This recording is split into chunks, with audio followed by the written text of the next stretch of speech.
Good afternoon, Dominica. Welcome to the Talk on the Block. If it's on the block, we'll talk about it.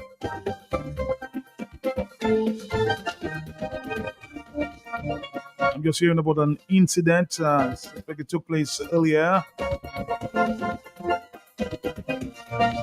at a former DBMC Do It Center area. Something has to be done, huh? Every other day there's an incident.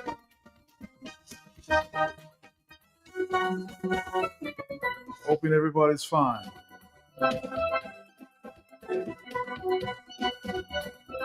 It just happened at the Goodwill Road, close to the Do It Center, some incident or accident.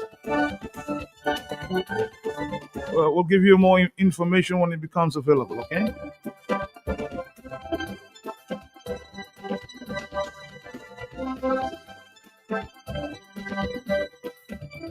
But good afternoon, and good afternoon to you in Dominica, the region, or the rest of the world, and the rest of the world. Welcome to the Big Talk program on the Talk on the Block.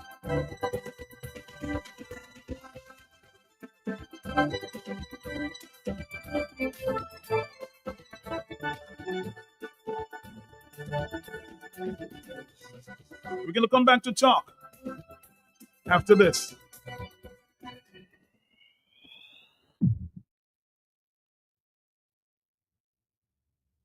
The biggest gospel event of its kind has finally arrived. Gospel Gala 2025. It all goes down May 31st. And you definitely don't want to miss this one. Performances straight from our very own SDA schools. In a world where faith, music, and legacy unite, one night will bring it all together. This is more than a concert. It's a celebration.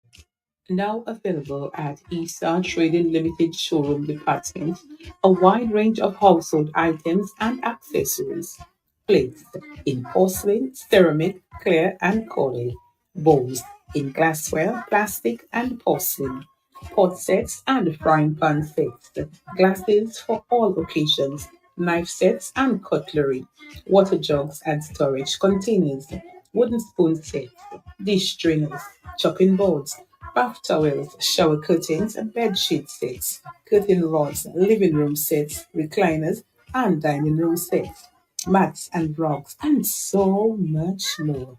All at unbeatable prices. Visit us today. We are located at the corner of Kennedy Avenue and Dame Eugenia Charles Boulevard, Roseville. Eastside Trading Limited, making a difference for you.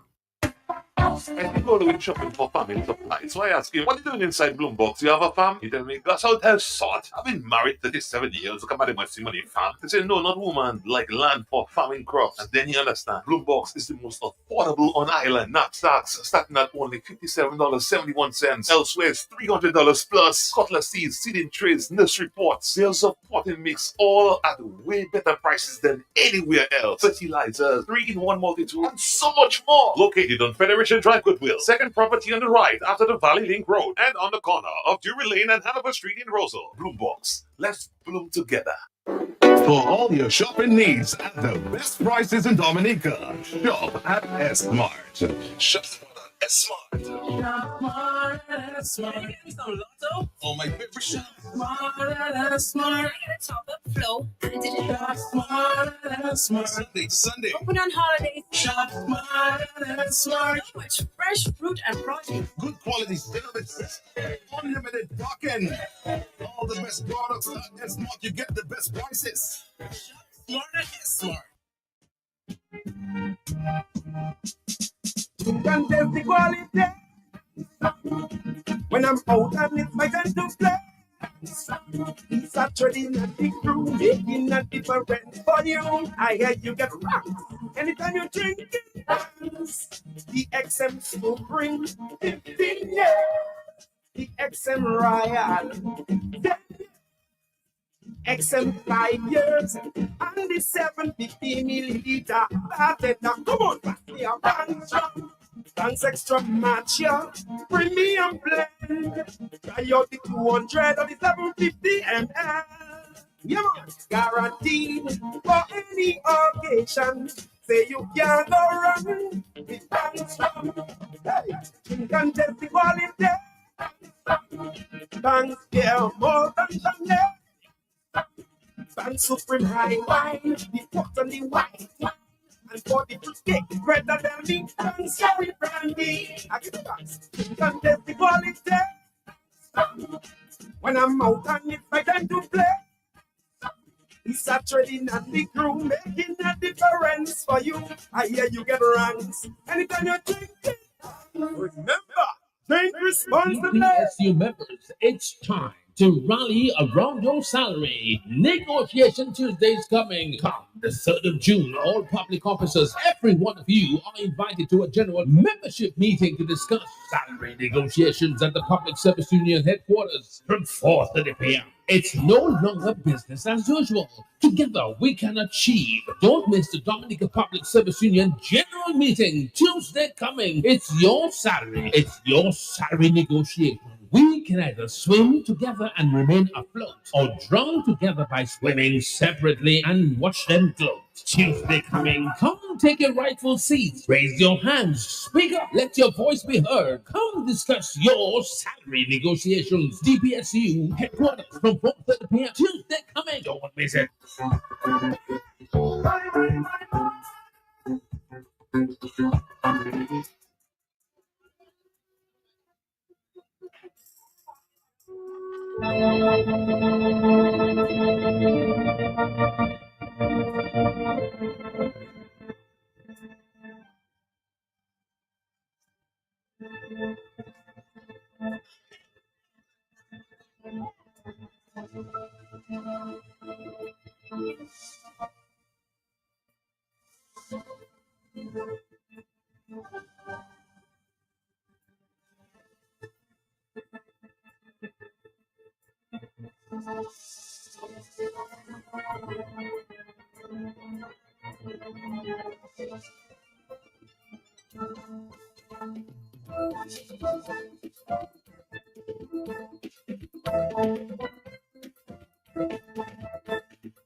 All right, Dominica. For a few minutes, we're gonna sort of concentrate on some of the major pronouncements by the Prime Minister in Juba yesterday.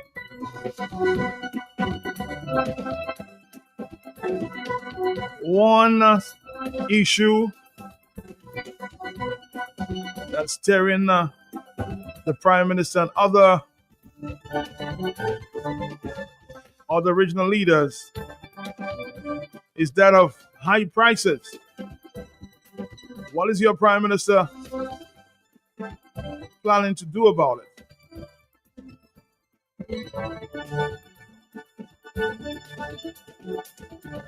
Let's listen for a while.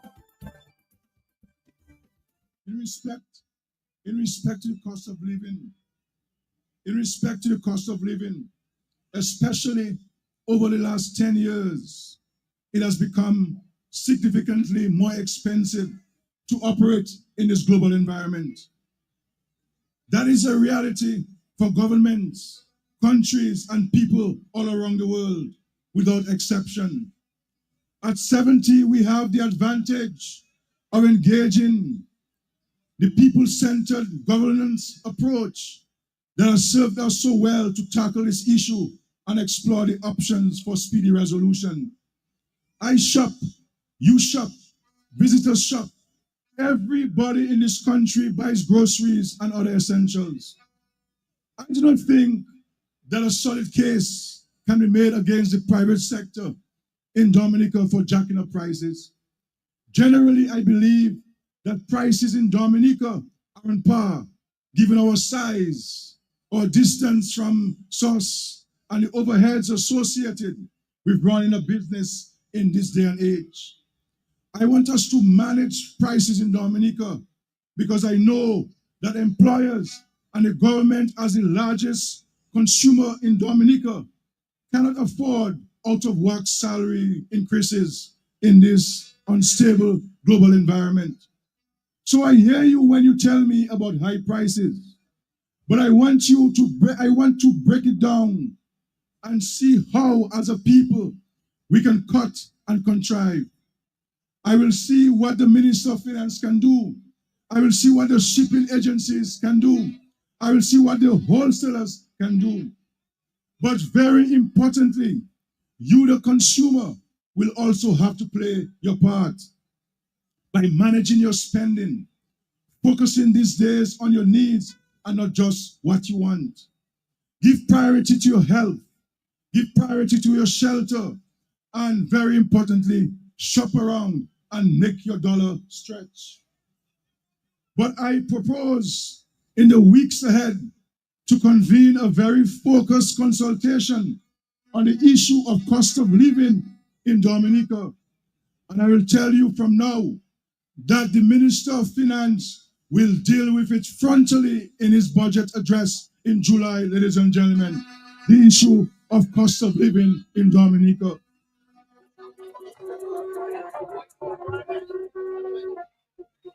Another issue that sort of raised my eyebrows yesterday. There were many other issues, but paid particular attention to this other one. PM scared. Ladies and gentlemen, on the occasion On the occasion of the 70th anniversary of the Dominican Labour Party, I proudly affirm our unwavering commitment to the principles of democracy, transparency, and the rule of law.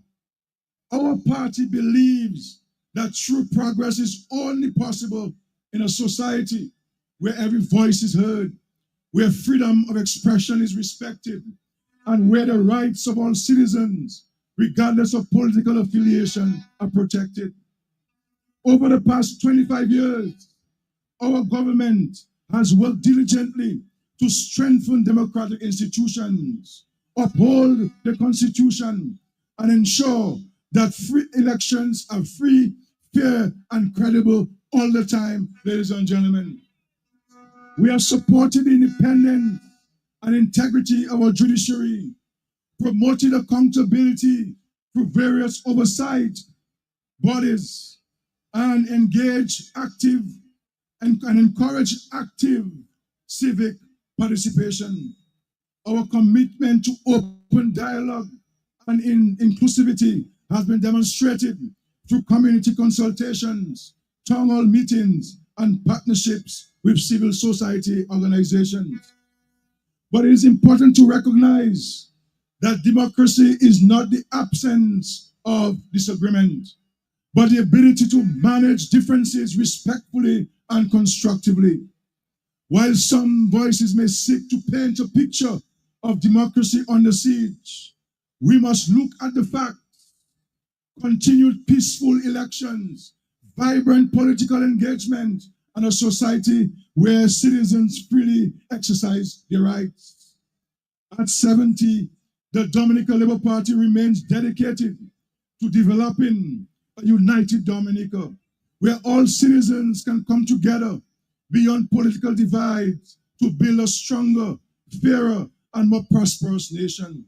We welcome constructive criticisms and encourage all Dominicans to participate actively in our democracy, knowing that our government is accountable to the people. And I want to send a message to those who do not support us. And I am happy to see so many of you who never supported Labour tonight here in a red shirt, ladies and gentlemen.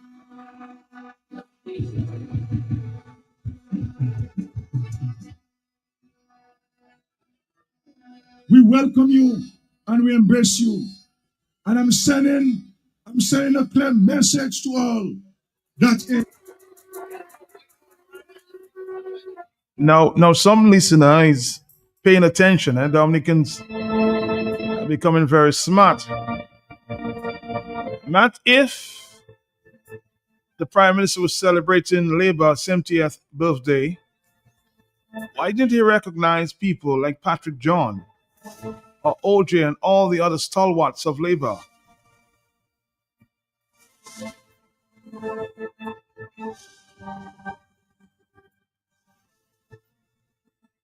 Interesting note, huh?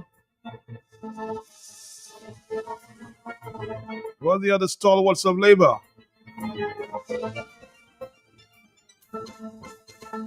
Just an opinion. And don't talk to me. Somebody else is suggesting you're talking about prices and you're buying, I'm not sure of that, but you're buying a $500 shirt and you're telling people to watch their expenses. Well, maybe you can afford. So PM, somebody's suggesting that you watch your spending, huh? You're wearing a shirt costs almost $500.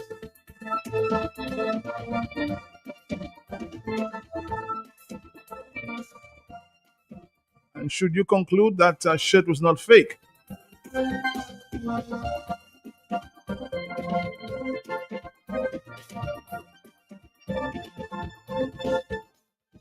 Because not easy. They already went and did their research and find out how that price, the price of these t-shirts there. Let me see what the beautiful shirt there. Let me bet first to get it as fast as I can.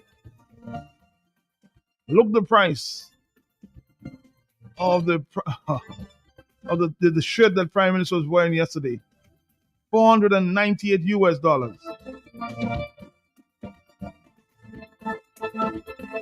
I'm sure you would conclude by that's not fake, right? Hello, talk to him on the telephone. Are you there? Sorry about that.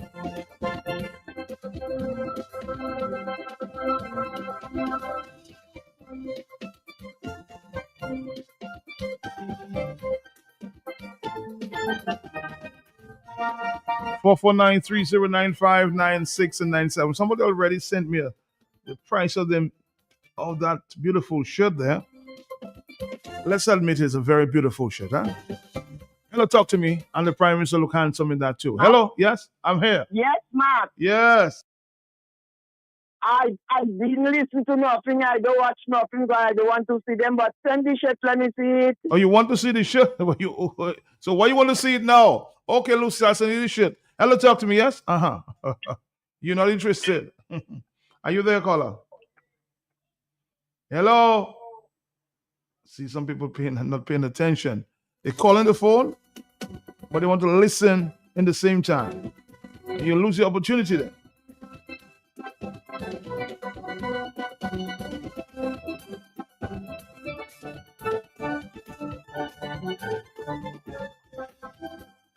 Hello, talk to me on the telephone, yes? Yes, sir. How are you doing?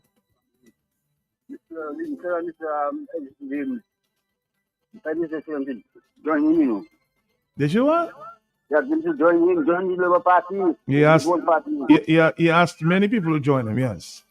So make one party, yes, one party, one party state. He did ask them to join him. So why are we talking democracy now? Hello, talk to me. Yes? I come to the conclusion when I listen to Mr. Dia today and his speech, Matt. I come to the conclusion Mr. really have a loose screw. Yeah, that is me. So don't tell me if I go to know psychology, if I go to know doctor that know about mad people. But I tell you, Mr. have a loose screw. Matty man, the way things is in the country, you know what the public servants are going through. When they will come to you and they'll ask you for, I hope Mr. Letter are not going to ask you for 10, and them people are going to ask you for 10 and 15%.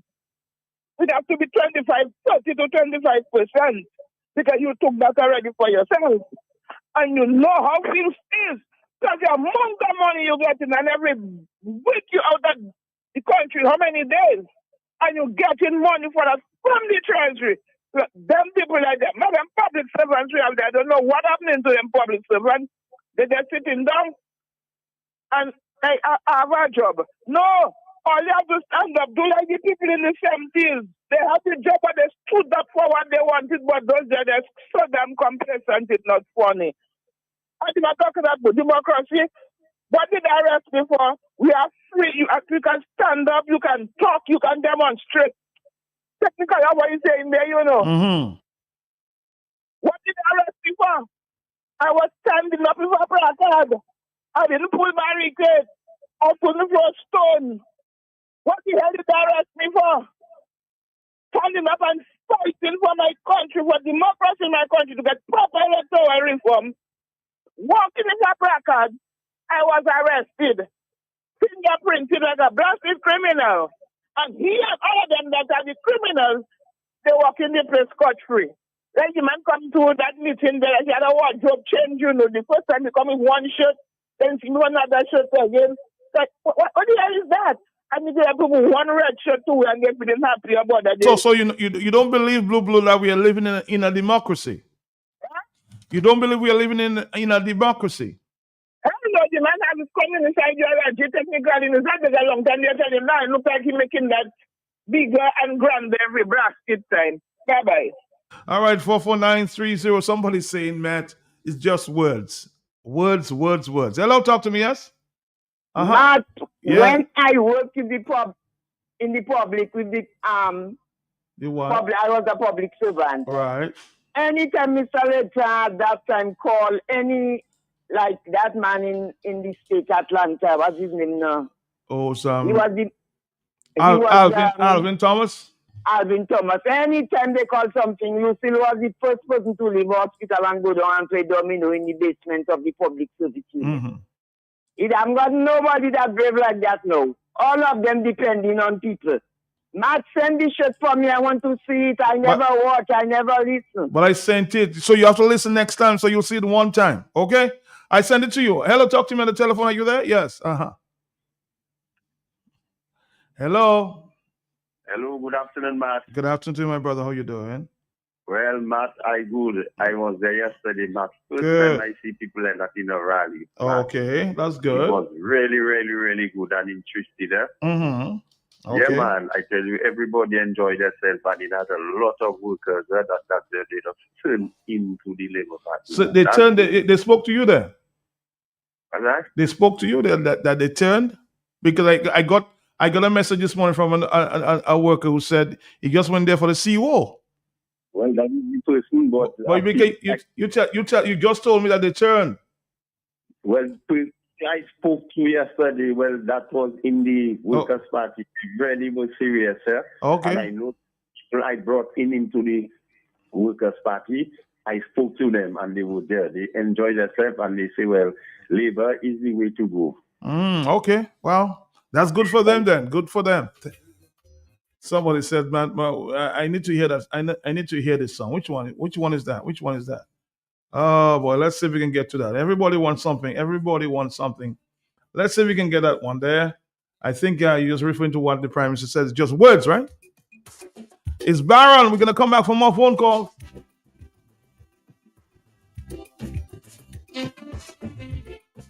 Just parlay, huh?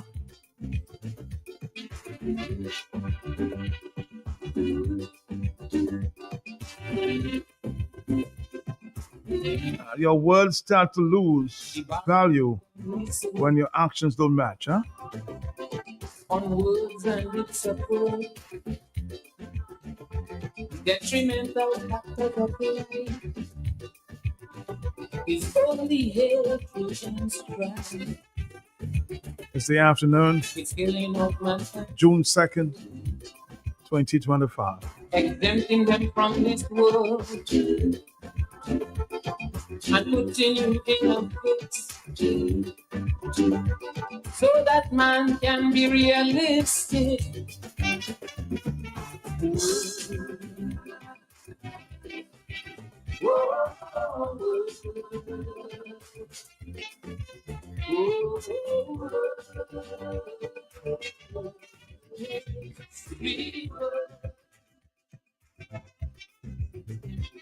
Because words and beyond words, what is hope and what is life?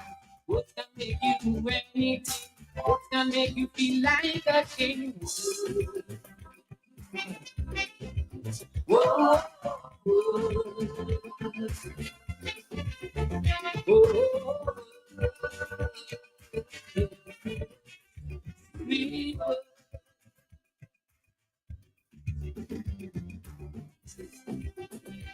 feel like day.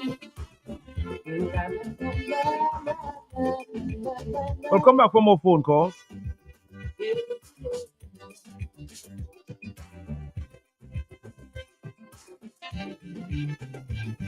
Friends in my soul,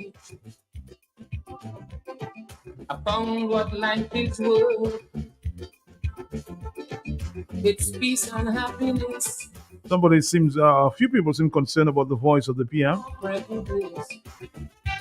Somebody who uses this voice every day, some people get tired. That man don't know about. So maybe just hoarseness, huh? Words have a relation that started from creation.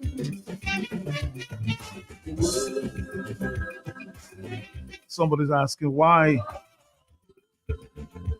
when you have a convention, his voice changes. Uh-oh.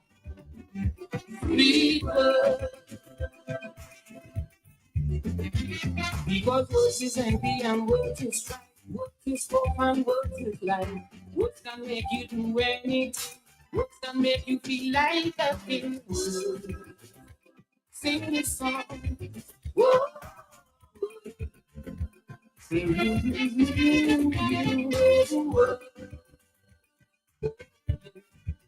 Let's go back to the telephones already. 1:31. Talk to me. Yes. Matt, good afternoon. Good afternoon to you, ma'am. Matt, Yes. what is the price of the shirt, really? $498 on what I've seen there. Matt, if the shirt costs that, I don't want to know about the shoe, tie, and whatever. Mm-hmm. So, it's how we come.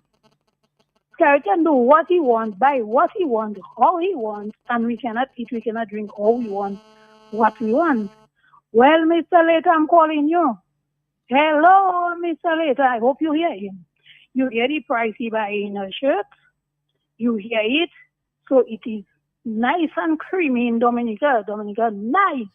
So when you're going and negotiate, don't come and tell us about 1%, 2%. Hello, 50%. Let's go. Let's go, Suki. Bye-bye. All right, bye-bye, bye-bye. In the meantime, somebody says the PM is saying, watch your spending.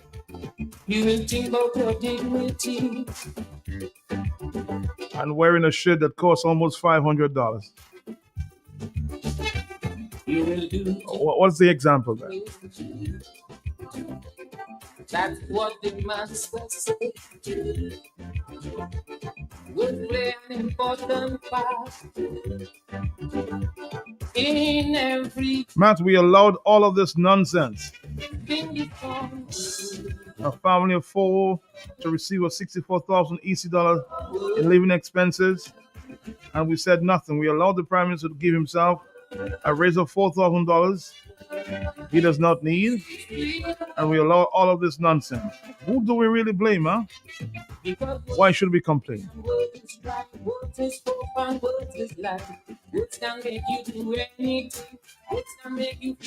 EC dollars almost 1,500 EC dollars. Talk to me on the telephone, yes? Well, Mark, Yes, sir, yes, sir, yes, sir. good afternoon. I'm going at easy tempo here this afternoon. I don't want to be too harsh. Okay. Because I realize now you got to get to vex enough where the foolish people foolish enough is the bewitched. And the man just before them, Matt, I don't know, you never asked him, but I would like to ask you. If the speech, I hear you play a piece, I listen it roughly, I try to sing it for me to get back to it this afternoon, but it's song positive. And maybe wrong. How you find me and what the speech you find it fair and suitable? I would say those kind of positive, but I don't think from what I gather that that's the speech they wanted to hear from me. But you think Dominican should listen to her? I don't think Dominican heard, but I don't think Dominicans listen. No, well, yes, that I was coming to, but I was just asking you if you think they should listen to her. I mean, if it was a good advice. If it's good advice, but you have to be a sensible person to, of course, hear and listen. They will just have and see. Whoa. Yeah, because why I forgive the people and I don't call them foolish again, man. I know that at that time a man, I mean, I will call him. He's a good friend of mine. His wife was under a mango tree and what. And I go for him and bring him match.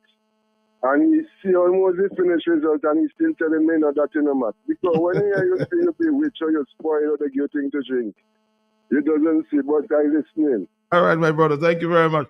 449. I don't think a lot of Dominicans there. I was not. A lot of Dominicans, but I paid attention. A lot of Dominicans were, having a good time, but not listening. And maybe some listen, but I don't think the majority of persons there listen. They were too busy. See what in there. And that's the problem we have, huh?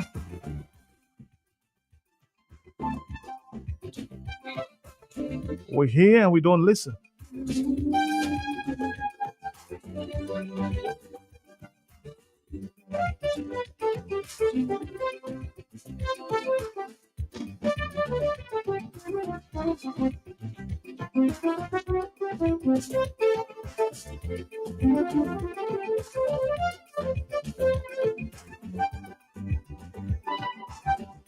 On the telephone, more telephone calls, yes. Hello. Matt, how you doing today? Matt, how you doing today? I'm here, man. I'm here. I expect to see you at the rally, but you was a no-show as usual. Well, I was paying attention. I'm not hearing. I couldn't be in all that C1 here.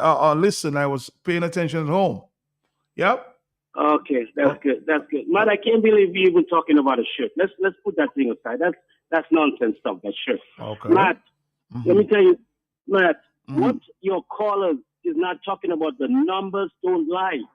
Look at that crowd. But we were just saying that. We were just saying that, Al, don't get too emotional. I'm saying there were thousands of people, never said no. But I'm saying, did the people listen to the message there, especially from Mia? Did they?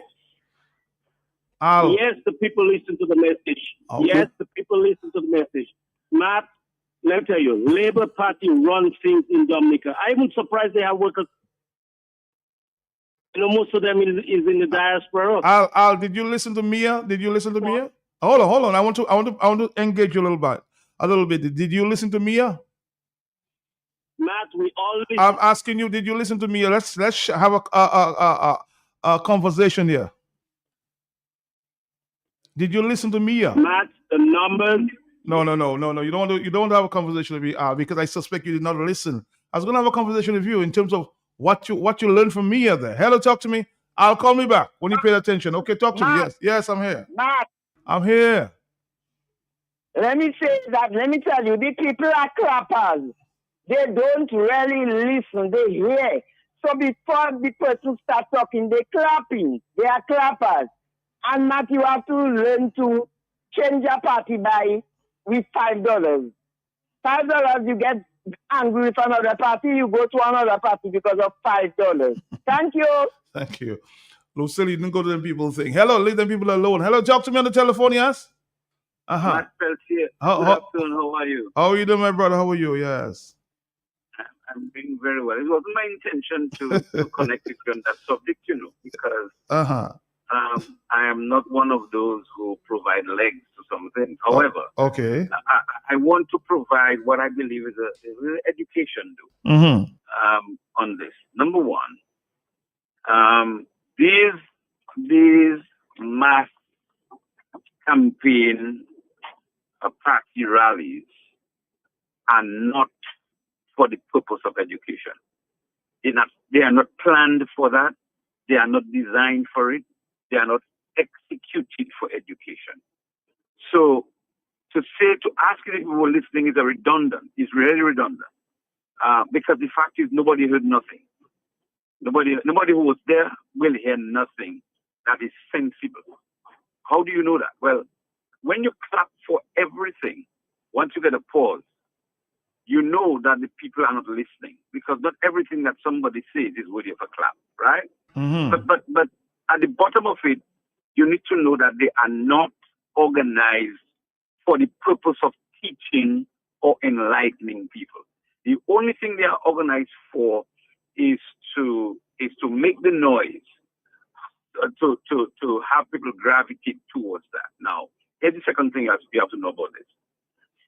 This thing is more than just a simple political move.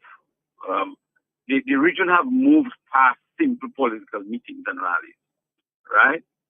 I am aware, I have been reliably informed that those envelopes that look like postcard envelopes, they were actually red in color. Mm-hmm. They were distributed widely with varied amounts of cash in them, right?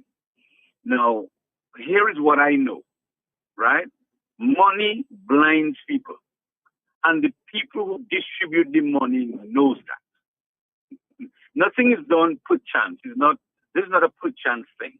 Money blinds people. The Bible says the God of money blinds the eyes, the minds of people, not even the eyes, the minds of people, right? Now, when you have to distribute money to have a rally, these are the kind of assessments that people should be making, right? Why do you have to distribute money before a rally if it was meant for education to have people come, right? And then you have to be able to do that and then establish that, wait a minute, that's not for what you're discussing it about. This has nothing to do with education. It has to do with making noise so you can get other people who are silent to be afraid or to come across or to do whatever. Normally, that's what's been done in the region now, Matt. So, discussing it from a place of whether people hear or they don't hear is, in my view, redundant, because the answer is simple. If you organize something for somebody to learn, the environment is different. The atmosphere is different. You give them a chance to hear or to listen, because that's what you have it for. But that kind of thing is not meant to teach anybody anything. Here's the final thing on that, man. This is supposed to be a celebration of the Dominican Labour Party. And, the Dominican Labour Party has affected everybody in Dominica, it's because of the Dominican Labour Party, for example, that a lot of fundamental things that's happening in Dominica is happening.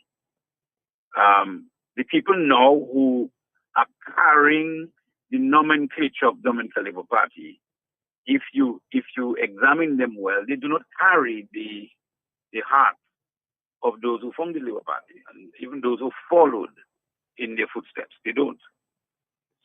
So while they're celebrating the 70th anniversary of the Dominican Labour Party, you have to ask yourself, what are we celebrating, right? We all should be part of the celebration. You listened to the rally yesterday, and there was celebration, there was partying, because partying is part of the celebration. But if you're having the 70th anniversary of the oldest political party in Dominica by far, then my humble view is that it should have been done in such a way that every Dominican would find it okay to send a postcard or a greeting to say congratulations to the Dominican Labour Party. Don't you think so, Matthew? True. All the other political parties should send messages of congratulations to them. And I'm not even talking about political parties. I'm talking about across the board. But if you make it a scenario of us against them, then what you do is you don't want that, because you want it to remain as us against them, right? If you're celebrating an anniversary like that of what is supposed to be by its age, an institution, the Labour Party is really supposed to be an institution in the Commonwealth of Dominica, having been there for 70 years, then everybody across the board should have been able to say congratulations on your 70th anniversary. Why can't everybody say that? Because it is not branded as an institution of the nation. It is branded as us against them. See us. Come and join us. If you're not with us, then you're nothing. I mean, there's no time that the Dominican Labour Party over the last 20 years has given people an opportunity to say, as a party, we don't like everything you do, but as a party, at least you have been here strong, that kind of thing, even if you're a winning party or a losing party. So we have to look at those things from with our eyes open from that perspective. Let me ask you a question, of course, and you heard him, and I'll play it for you while you're there, because I heard the Prime Minister saying there, that's what has kind of raised my eyebrows a bit there, when he says Dominica is a very democratic country. Listen a minute there, while we try to stop this one there. Do this, Pastor Rodney, stick around. So, ladies and gentlemen, on the occasion of the 70th anniversary of the Dominican Labour Party, I proudly affirm our unwavering commitment to the principles of democracy, transparency, and the rule of law. Our party believes that true progress is only possible in a society where every voice is heard, where freedom of expression is respected, and where the rights of all citizens, regardless of political affiliation, are protected. Over the past 25 years, our government has worked diligently to strengthen democratic institutions, uphold the Constitution, and ensure that free elections are free, fair, and credible all the time, ladies and gentlemen. We have supported the independence and integrity of our judiciary, promoted accountability through various oversight bodies, and engage active and encourage active civic participation. Our commitment to open dialogue and inclusivity has been demonstrated through community consultations, town hall meetings, and partnerships with civil society organizations. But it is important to recognize that democracy is not the absence of disagreement, but the ability to manage differences respectfully and constructively. While some voices may seek to paint a picture of democracy under siege, we must look at the fact: continued peaceful elections, vibrant political engagement, and a society where citizens freely exercise their rights. At 70, the Dominica Labour Party remains dedicated to developing a united Dominica, where all citizens can come together beyond political divides to build a stronger, fairer, and more prosperous nation. We welcome constructive criticisms and encourage all Dominicans to participate actively in our democracy, knowing that our government is accountable to the people. And I want to send a message to those who do not support us. And I am happy to see so many of you who never supported Labour tonight here in a red shirt, ladies and gentlemen. Mr. Pastor Rodney, what's your thoughts? What's your thoughts? Your honest thoughts. Yes. My honest thoughts. Yes. My honest thoughts, Matt, are that Mr. Skerritt don't believe in none of what he just said. That's one. Two, how do I know that? His summary statement. If he believes that the country is truly one where we can disagree and yet live together, there's no need to ask somebody else to come by you. None whatsoever. Because the country must be a country where everybody are free to believe what they believe, do what they do within the precincts of the law. Now, I could refute every word that it says, but that might be a waste of my time. Suffice it to say, though, when you live in a country where the resources of the country are utilized systematically to please people who will say yes to the incumbent government, it cannot be a country that is free and democratic. I mean, you don't have to even go to college to know that. A democratic country is where the resources of the country are dealt with equally among its citizens, regardless of their religious, political, or other persuasions. That's written in the Constitution, Mottley. And unless that is done, then that's a tenet of democracy that is of the window. Why do you think people feel that they have to genuflect to the Dominican Labour Party to get on in life? The only reason why they do that is because it's not a democratic country, right? You go on and you look at the rule of law. Mr. Skerritt don't believe what he said. Any matter that's in the court that's against the Dominican Labour Party languishes in the court forever and ever. Any matter that the Dominican Labour Party through its government put into the court and realize they cannot win will languish in the court forever and ever. How is that free? How is it a free and just society when if depending on the colors you wear, you don't have a voice, you don't have a say, you can't say nothing. In Dominica, if you say anything that is opposite to what the government as a government is doing, Mr. Skerritt, the person who just spoke, says that you hate the country. It's an act of treason. And all of that. People even meet me personally and say, you don't like the Prime Minister. And I say, but what about the Prime Minister I have to not like? You know what I mean? That is where the country is. Go to a democratic country where democracy is free to reign, what do you find? There is open and transparent tender. People can speak their mind like we see in the United States of America, in the United Kingdom, and every other country. You don't have to agree with what somebody says, but you need to allow them to speak your mind. There are people in this country that the Prime Minister says is very democratic because they do not sing from the same hymn sheet as the Dominican Labour Party, will not be invited to a function, even if by virtue of their position they should be. And if they're invited at a function, they are snubbed, even if they come there in a certain place. How is it a democratic country again? I mean, Mr. Skerritt don't believe that because Mr. Skerritt acts differently.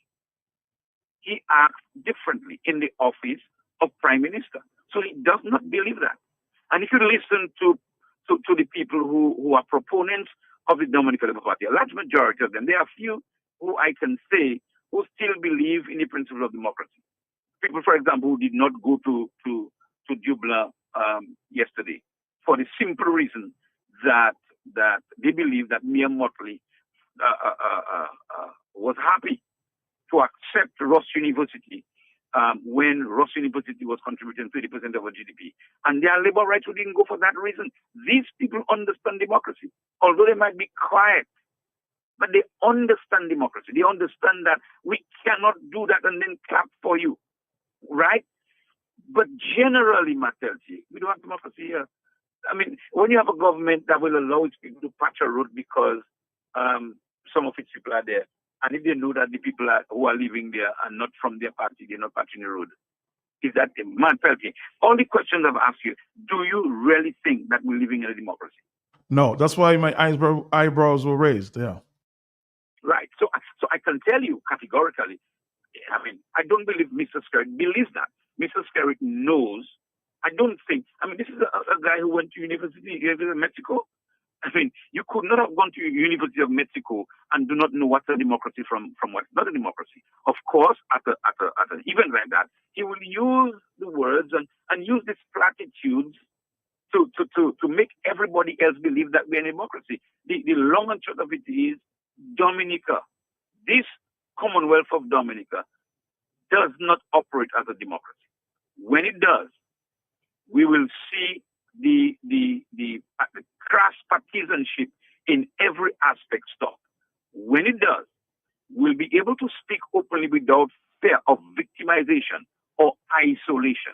When it does, when government people who are paid by the government are supposed to be attending functions across the board, but they will not attend it if it's so-and-so that's organizing it, then we will begin to see a difference. But up to now, it is not. You go to the ministry, you go to talk to any minister of government, and the first question they want to ask you is to talk to your pal rep. What does you talk to your pal rep have to do with whether it's a job you want or whatever the issue is? Why they ask you that question? Because it is not a democracy.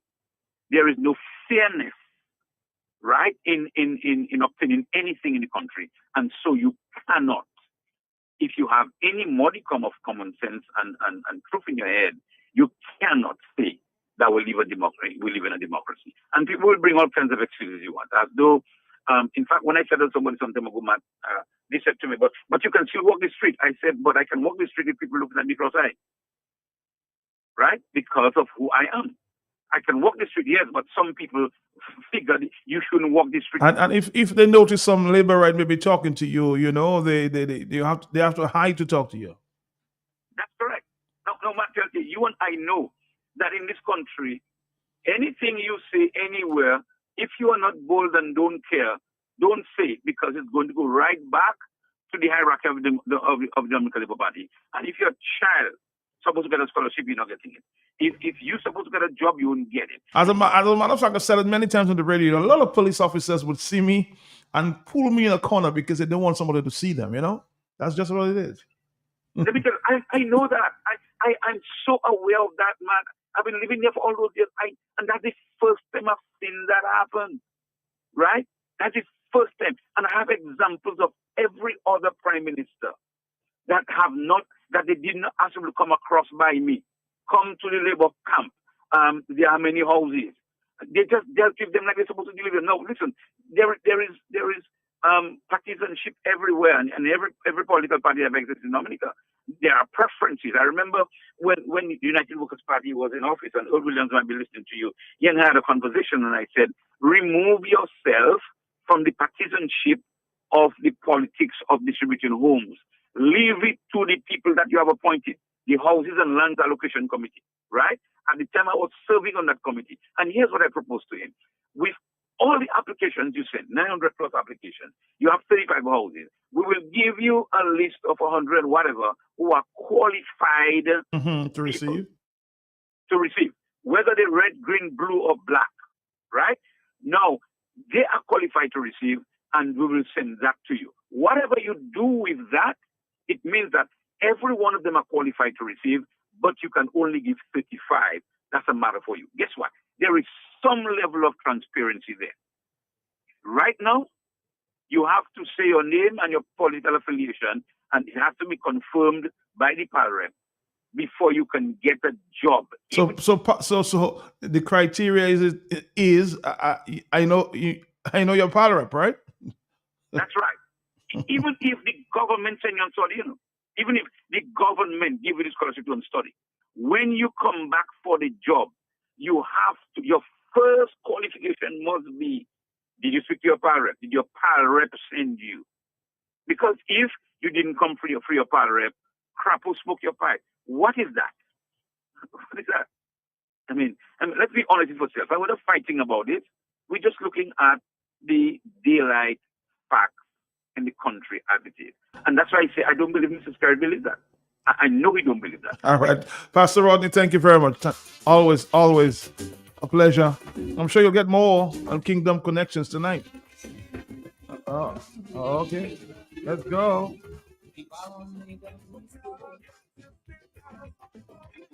On words and it's a proof. Detrimental factor of life is only hatred and strife. It's killing of my time. Just a note to inform many listeners that the United Workers' Party team, Dominica, will be holding a news conference tomorrow, Tuesday, 11 a.m. at the Town Hall at the Falkirk Community Center at 6:30 p.m. So there are two press conferences, one in the morning and one in the evening at 6:30 p.m. That's on Thursday, that is. The second one is on Thursday, 6:30 p.m. Thursday, the 5th of June. Let me clarify that. Tomorrow, Tuesday, at 11 a.m. at the Town Hall at the Falkirk Community Center at 6:30 p.m. on Thursday, the 5th of June. A news conference tomorrow, 11 a.m. at the Town Hall at Falkirk Community Center, 6:30 p.m. on Thursday, 5th June. Okay? Hope that's clarified. 11 a.m. tomorrow.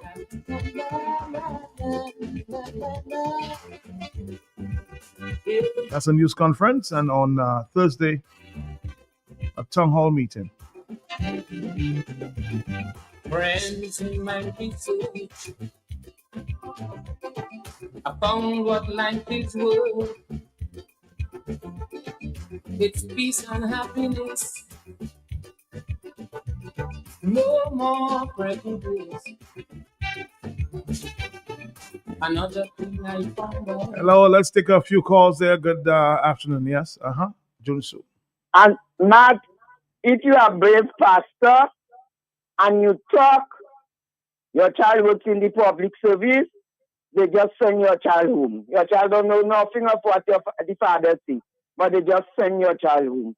Is that a country that is whatever or that's democratic? That's what you want to say, Lucille. Thank you very much. Thank you. 205. Hello, yes? More telephone calls. Are you there? Yes. Mr. Belter, is that you? Yes. How are you doing, sir? How are you? I think they're still sleeping. They tell me I was already ready yesterday and they're talking on mine. Really? Anyway. You were not paying attention, Blue. I am blessing, sorry. You're not paying attention. Madelte, Yes. let me tell you something. You listen to scary about democracy and a rights to this and a rights to that. Contrast and compare me and Mottley.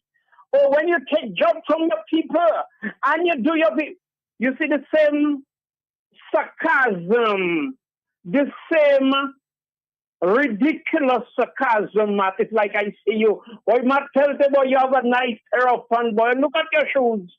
But the sole of your shoe, Matt, is flapping, and you have 2 pack lights on your bottom, Matt. You know, when you have 2 holes in your bottom, in the front of your bottom. Mm-hmm. We used to call it pack light, Matt. I don't know what all you used to call it in your area. The same thing.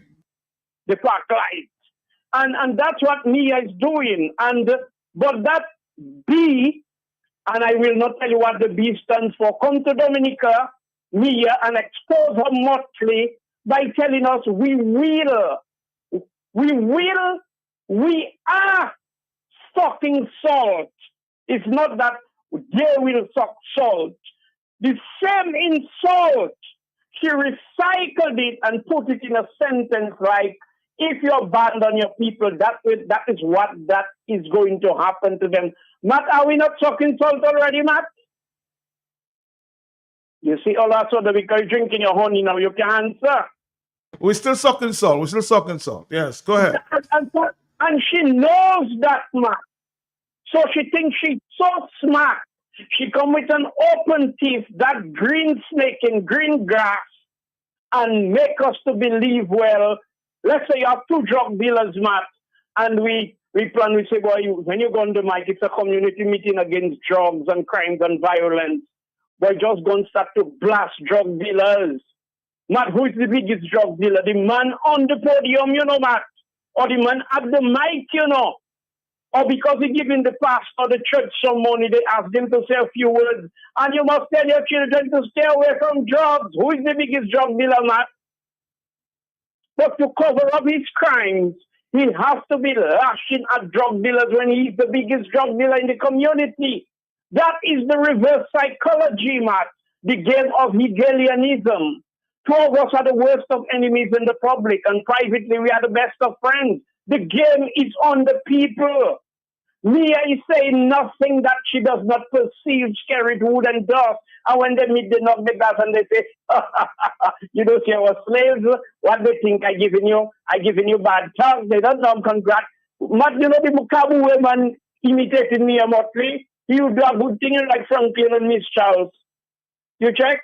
So when Mia Mottley come to Dominica, that shameless stealer, come to Dominica, saying she's here as a politician, the chairman woman of CARICOM.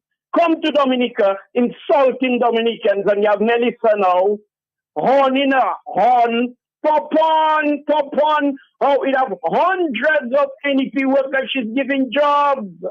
And she's proud to say that, Martin, in closing, NEP, I tell you, our partners say everybody everywhere in the world, the Caribbean, they go in, they get in, and they study geology, volcanology, psychology, and all kind of things. Dominica is rexology. But you know what rexology now? No, I don't know that one. NEP workers, they say Rick, they know to rake. Oh, it's rake. The word rake. Okay, rakeology. That's a new one. 449-309-596 and 97. More telephone calls. It's already 2:05 in the afternoon. Talk to me, yes? Yes, good afternoon. Good afternoon to yourself. Yes, Mark, I want the Labour Party supporters or the leaders to tell us what amount of Dominicans they bring from Antigua to this rally. Because we get the message, it just, what they say, people who get tickets, call and say they get tickets. Up to the same song I met a lady say, get a ticket to come down, so she come down. So ask them, with all the talk they're talking, what amount of people they bring out of Dominica just for a rally?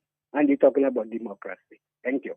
All right, thank you very much, 449-3095. I've heard that too as well, you know, that a lot of people came from the neighboring islands and from Antigua as well, Guadeloupe, and to come to this rally. Hello. I guess it was that significant for them. Hello, talk to me. Yes. Yes, my brother, what's up, man? How you doing, bro?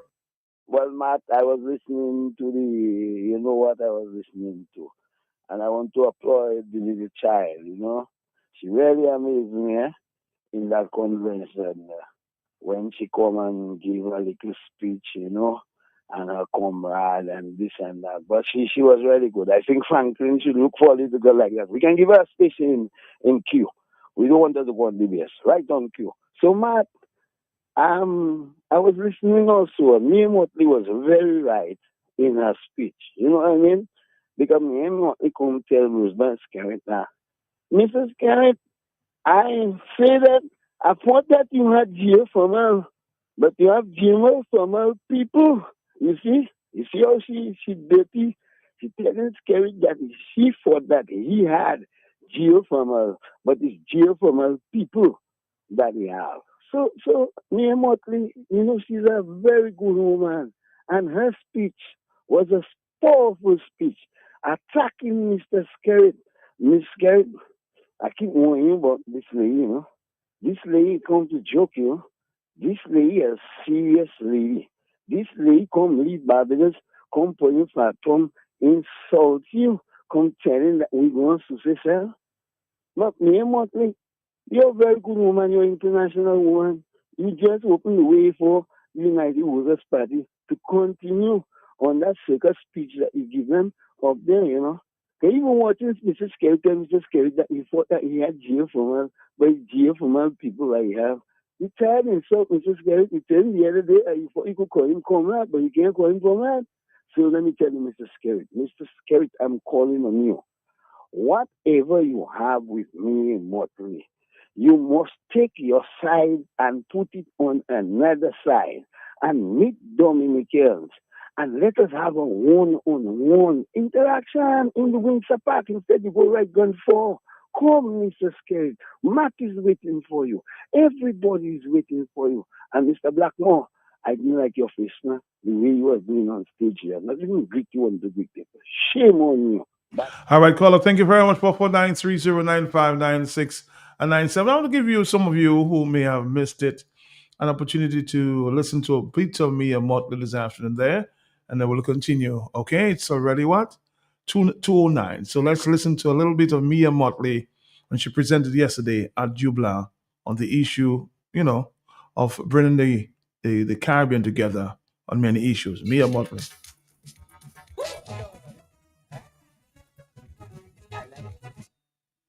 I have come here this evening, first and foremost, to say happy birthday, happy 70th, to celebrate and to reason for a few minutes. So if we can celebrate and reason, it allows us, as you know, Marshall told us earlier this year that if you work hard, you have to do what? You have to what? Party hard. But before we get to party, we're going to do a little reasoning and a little celebration. Because we take a lot for granted in this Caribbean. And there are countries that would love to have institutions as old, as strong, and as credible as the Dominican Labour Party.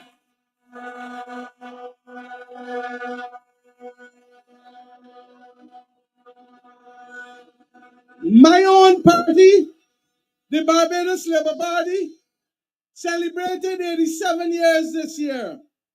And you and I know they tell you that the good book offers you 70.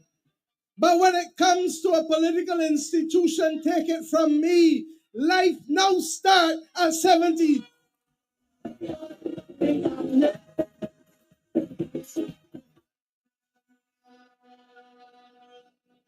But the reason why I need to reason with you is because when this party came to office 25 years ago, the world was a different world. And while you have been able to achieve so much. You have been able to set the country on a path of a graduate per household.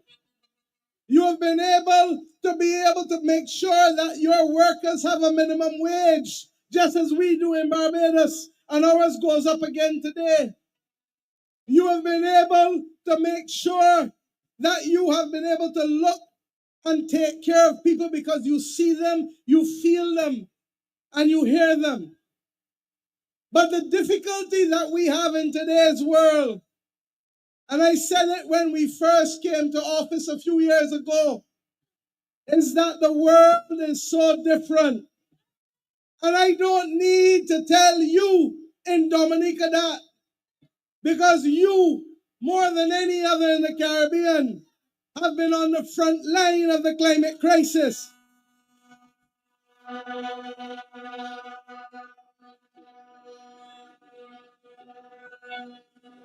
And we know that he or she who feels it knows it.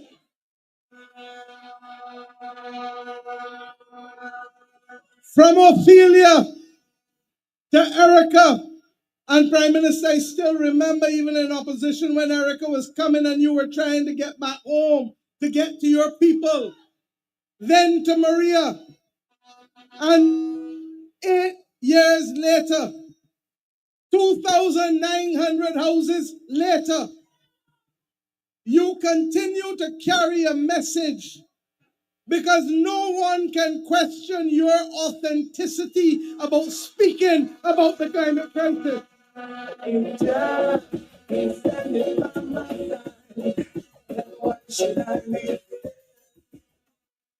Don't be afraid. And I say that because when we go across the world and we tell people, look, we in the Caribbean and start this climate thing.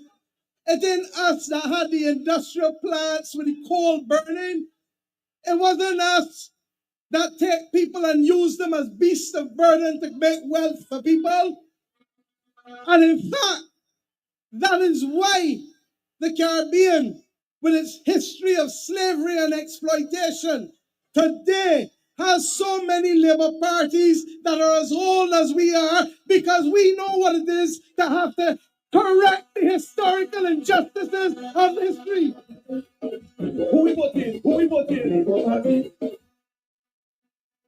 I have said that we bear the double jeopardy of the climate crisis because we were the beast of burden that created the wealth that allowed the Industrial Revolution to come in England and Europe and North America.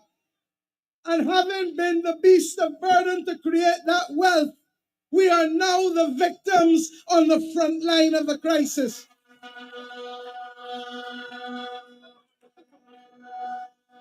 And that doesn't only mean hurricanes and floods, as you know well here. In my own country, drought continues to be an issue. Barbados is a water-scarce country. And then throughout this entire region, the sargassum seaweed is choking the opportunities of too many of our people who would otherwise benefit, whether from hotels or inns near the coast or fishing. And we have to find the money to be able to make the difference. I ask you to think about Africa.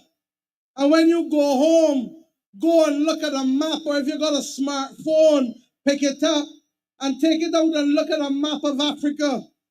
And across Africa, you see a big, big, big, broad brown line. You know what that brown line stands for? It stands for desert. It stands for no water.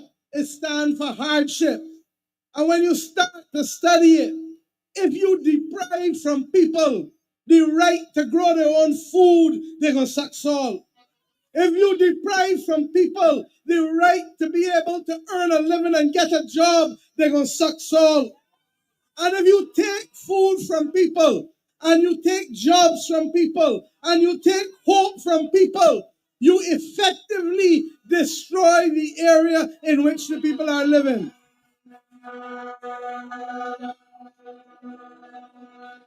I ask you to go there with me because you need to understand that even as bad as we are, what we have learned to do is to become resilient.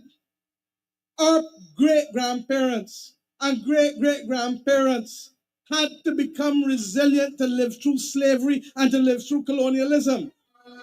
And we don't have slavery and colonialism, but we have new enemies like the climate crisis, like the geopolitics of the world, that in spite of the fact that throughout this region, we have taken steps to protect our people from cost of living increases.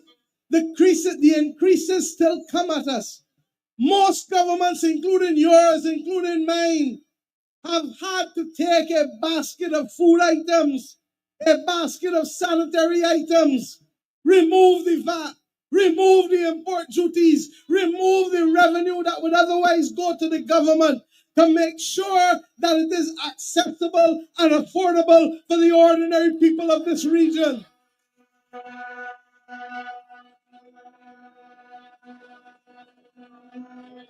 And when I say that we're going to reason, let us reason. Because you and I know that the majority of what we have on, the majority of what we use, it don't get made in the Caribbean. It's made outside. And therefore, if the ships are not coming, or if they're coming when they feel like, or if when they're coming charging us more money, then it means that the merchants can pass on, pass on, pass on. And that is why earlier this year, when you saw the US government want to put the tariffs on the ships from China going into the US ports, you saw all of us in the region stand up and say, that is not fair. If you do this to the Caribbean, we depend on food items, not the fresh fruit and vegetables that you have here in abundance, but the manufactured items that you use. We depend on that coming in every 7 days. And if you therefore start to put costs on ships, it's going to get passed on to the people. Mercifully, we won that battle for now. But I started by telling you that the world is different. There was no war between Ukraine and Russia when Labour first came to power in 2000. There was no war in Israel and Gaza. And while there were wars in Africa, the truth is that what is going on in Sudan is a crying shame and an affront to our humanity. And what we have now to do in the Caribbean is to recognize, you see, if you came in here to this Labour Party celebration with 10 people there and 10 people there and 10 people there, people would want to know what's going on, what's happening. But you have come together because you understand that we are always stronger together.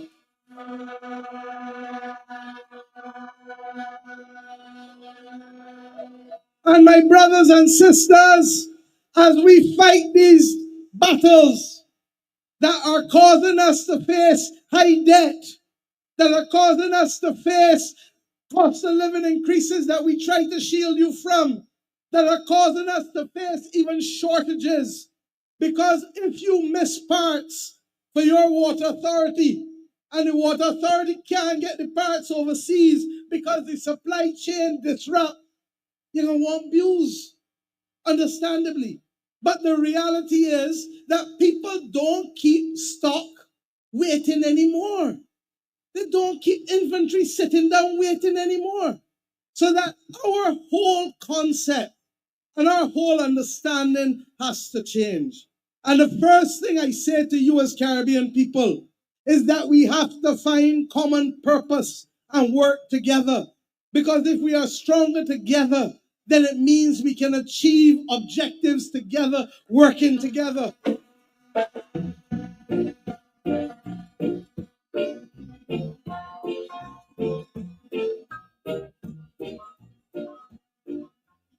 You know it. And what it means is that there are some things that we must do together. We have to be able to make sure that we can work together to get a better deal for our countries. We cannot build schools and hospitals, clinics, water reservoirs with 10-year money and 15-year money. It is too short. When you go to borrow for a house, you look to borrow for 20 years and 25 years because you need the time stretch out to pay back for the house. Well, the government is no different. But if the government is only getting 10-year money overseas, it means that by the time you go now to fix your next set of problems, you tie up, and choke up with debt. You have to stretch it out. And that is what we have been fighting for in the Bridgetown Initiative, that we need longer debt, that we need cheaper debt, because we need to build countries for our people. And if we build countries where our people want to stay, nobody ain't looking to go foreign, nobody ain't looking to go US or UK.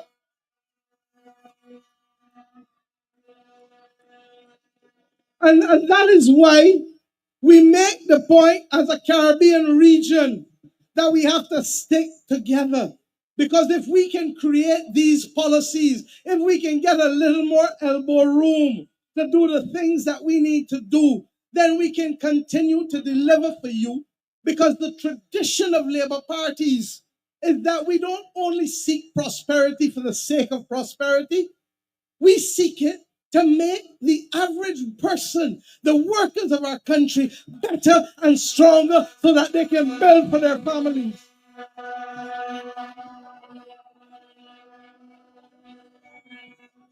And my friends, in order to do that in today's world, I say to you that leadership matters.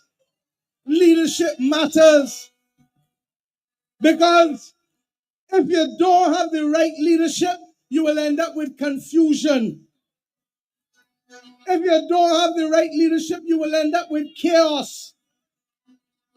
And I say to you that us in Barbados learned that the hard way when we had our lost decade. But what I want us to understand in this region now is that yes, we need the leadership at the top, but we need a partnership with ordinary people. Ordinary people must begin to play their part. And I know that your Prime Minister, Roosevelt Skerrit, knows it, because his has not been a journey that has been easy. He has had to contend with all of the challenges and crises to which I have referred. And he has done it without fanfare, remaining focused and making sure that this country that others would not have given a chance to has remained standing.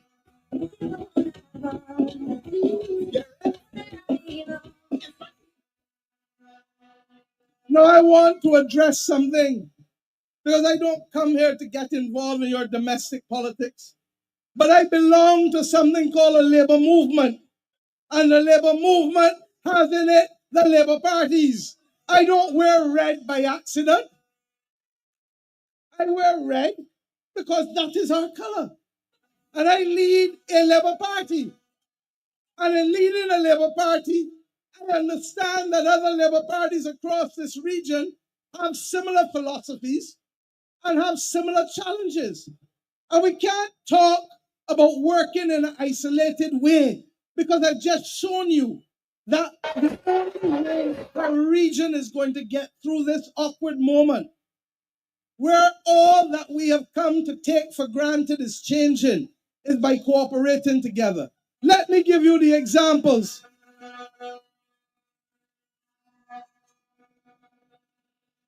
When Ophelia hit, when Erica hit, when Maria hit, it was SEDEMA, the Caribbean Disaster Emergency Management Agency, that was pivotal to helping your government, along with the international agencies, coordinate.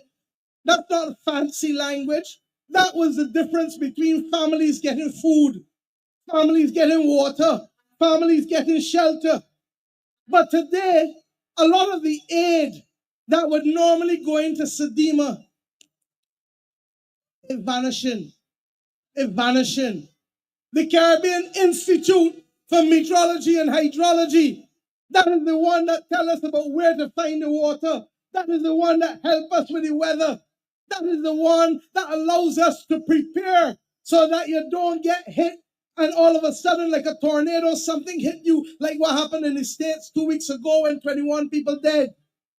That Caribbean Institute of Meteorology and Hydrology is the difference between life and death for somebody living on a mountainside in Dominica. I go further. We had something. How many people remember CARFA? Remember during COVID? Remember when the tests get take care? They had to go down to Trinidad to get tests. That is the Caribbean Public Health Agency, otherwise known as CARFA. And what has happened is that a lot of these agencies that previously got help from the US or other countries are not going to get the same level of help. You watch CNN, you watch Fox, you watch all the programs, you see what is happening.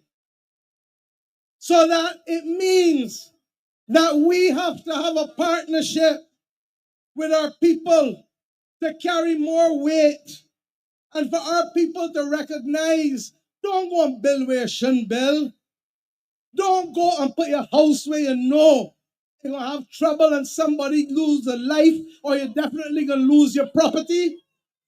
These are the individual decisions that we can make. And if we are also, to be honest, we have to start doing more for ourselves and taking care of those in our communities and in our families who cannot take care of themselves. And we do it with a spirit of solidarity. And that is why I say that leadership matters. Because in today's world with this phone thing, in today's world with AI, the truth is that leadership must evolve as well. You can't have leadership that's standing back and watching and pontificating. You have to have leadership that is agile. You have to have leadership that is in touch with people. You have to have it being agile without being reckless. You have to have it being compassionate without being sentimental. You have to have it being principled without being paralyzed. And if we can do those things, trust me, there is so much more we can achieve together. In CARICOM, we have a All right, part of the speech delivered there by Mia Mottley. Al, I hope you listen this time and paid attention because I know you don't listen there on Sunday, huh? And give you another chance to listen, okay, Al?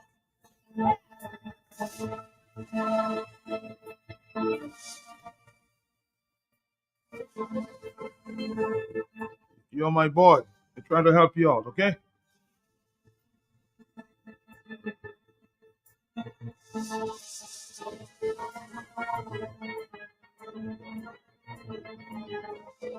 Now maybe we can have a conversation, okay?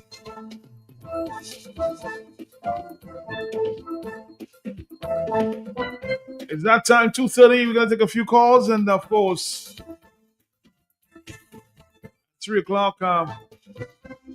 Going to a request to repeat some of what Mr. Joshua Francis said earlier today. Hello, talk to me on the telephone. Are you there? Yes. Good afternoon, Matt. Good afternoon to you, sir. Matt, I hear me and Mottley talking about CARICOM. CARICOM is supposed to be bringing us together, and the only people it has brought together so far are the prime ministers, and they seem to be helping themselves. I have been saying that for years, Matt. You know why I say that, Matt? Imagine that there was a repeat program from a Barbados entity on Sunday morning on Q95, and Mr. Thompson Fontaine appeared there. He called into that program, and the host was surprised to be hearing things that are going on in Dominica. So we talk about CARICOM as unity, as coming together, Barbados doesn't know what the hell is going on in Dominica. Dominica doesn't know what the hell is going on in St. Vincent. What to speak of Jamaica and Trinidad? There is absolutely no unity in CARICOM at the people level. Only the prime ministers are connected, and they're helping themselves to dominate their positions on the people that they govern. That is it. It is time for CARICOM to change, Mayor Mottley, and start engaging the people of CARICOM to enter into a relationship with themselves and each other. It has to stop being only for the prime ministers who are benefiting from this CARICOM, Matt. I don't know if you'll agree, Matt, but enough said. Thank you. All right, thank you very much. Just on a note there, an announcement there to media colleagues, including myself, and those who may be interested, the Honorable Minister of Finance, Economic Development, Climate Resilience, and Social Security. They will host an annual pre-budget consultation today, Monday, June 2nd, 2025, to Wednesday, June 4th, 2025, at 4 p.m. at the State House Conference Center. Today, Monday, small business owners. On Tuesday, tomorrow, farmers. On Wednesday, credit unions, banks, DHTA, DAIC, DADP. The consultations are meant to inform for the preparation of the 2025-26 budget and consider the input of the stakeholder groups, okay? So it's a pre-budget consultation taking place starting today, Monday, June 2nd to Wednesday, June 4th. Again, Monday, if you're a small business owner. Tuesday, if you're a farmer. Wednesday, credit unions, banks, DHTA, TAIC, and DADP, huh? Is it DADP or the DAPD? One of them.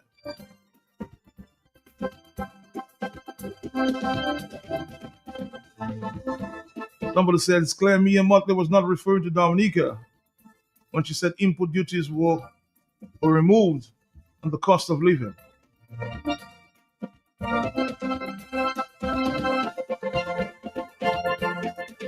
Let's take a voice note there from our friend Lennon Matthew. Appelti, I am prompted to call after this to Dr. Rodney. And I'd like to support him on a couple of things. One, for an institution that is in Dominica for 70 years, it would be a good thing that everybody could wish the Labour Party well, and they would have been highlighting their achievements and accomplishments to move Dominica from a colony of England, the colony of an imperialist nation, to an independent nation that has strived, developed its citizens to become productive in their own country and in the world at large through education, sports, and all these things. This is what you would expect a party to be highlighting. What are the contributions to the development of an independent nation? So, that's one of the things I totally agree with Randy Rodney on. And everybody at one point may have voted the Labour Party. Dominica is a small country. At some point, everybody was a Labour. But things change, time change. And I think the only constant in life is change. And if you don't change, you don't progress. If you don't change, that means you stagnate. And Dominica cannot move forward without having changes over a period of time. It's just a fact of life. Secondly, Malbert, we know the gentleman who occupies the office of Prime Minister. His propensity for lies. He lies in Parliament. He lies at every occasion he can. And I think Mia Mottley being in Dominica is just a show, because Roosevelt Skerritt on his own doesn't have value. So what he does, he gets value by association. He goes and hangs with Mia Mottley and shows all where he goes. So he can use that to pretend that, I am mingling with this kind of people, so then I must be important. That's all it is. Roosevelt Skerritt tend to forget the last general election. There was no constituency convention by the Labour Party. And there are people who are currently sitting in Parliament who were not elected by their constituents, but selected by Roosevelt Skerritt without a vote on the constituency level. That itself is a destruction of democracy, because democracy requires that the people have the power to select who represents them. 90% of the parliamentarians, probably 75 to 90% of the parliamentarians, were not elected by the people that were forced upon them. And how can that be a democratic society? A gentleman who's showing who's continually talking about having a one-party state to mimic our new colonizers. Dominica has moved from an independent nation, from a colony of the imperial history, to an independent nation, and only 20-something years later to find itself as a colony of another imperialist nation named China, led by a puppet Roosevelt Skerritt. So he comes and says these things because that's what he does. He says one thing and does something else. McCarthy, that's the definition of deception. And a man who has led by deception for 20-something years cannot be trusted at anything he says. Because the most important thing is to see the actions of a man. And we've seen the actions of Roosevelt Skerritt for the last 20 years. So Roosevelt Skerritt can come on all pulpits and talk about democracy. But his actions have shown otherwise. Look at the state of the police force. Look at the state of the courts. Look at the oppression of people who have spoken against, constitutionally, rightfully so, spoken against the governance of our country. Look at what happened to people like Brian Linton. Look at what the arrest that's going on with John Boston, people of the ERC. And then he come and talks about a right to express themselves and opinion. Roosevelt Skerritt talks because he knows the world is looking at him. But then in the darkness and the back end, he does otherwise. And a man who says one thing with one mouth and does something totally different cannot be trusted. Because that's the work of a deviant and devilish individual. It's called deception, Malpert. And it's about time we stop listening to this buffoon who comes and thinks that the people of Dominica are stupid. Makes himself an emperor, aided and abetted by the new colonial masters of Dominica. That's where we are. Because for the life of me, when people like me and Mottley comes to Dominica, talk about CARICOM, and we have a $1.something billion infrastructure going up in Dominica, and we don't even see it fit to ensure that CARICOM benefits from that, then you know these people are full of doo-doo, Malpert. You have a great afternoon. Have a great afternoon as well. It's just about, I want to play this song there that's been trending there from Bowie Strong. This one there from Bowie. Listen for a while. We'll come back.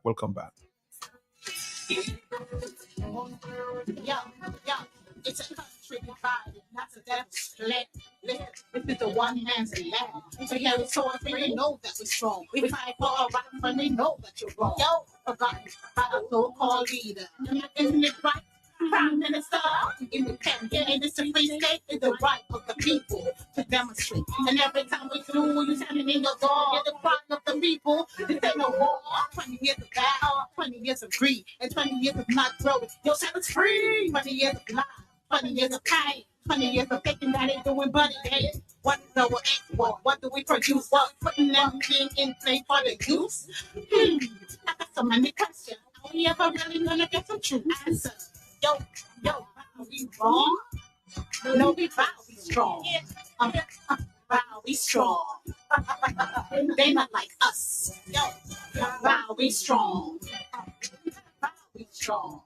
Yeah, bow, we strong. They could never be like us. Never.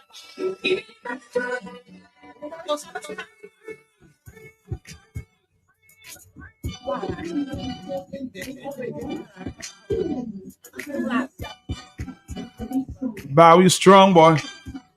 Trending at this time. Good afternoon to the people of Bowie, the young people there. Protesters report to the government headquarters.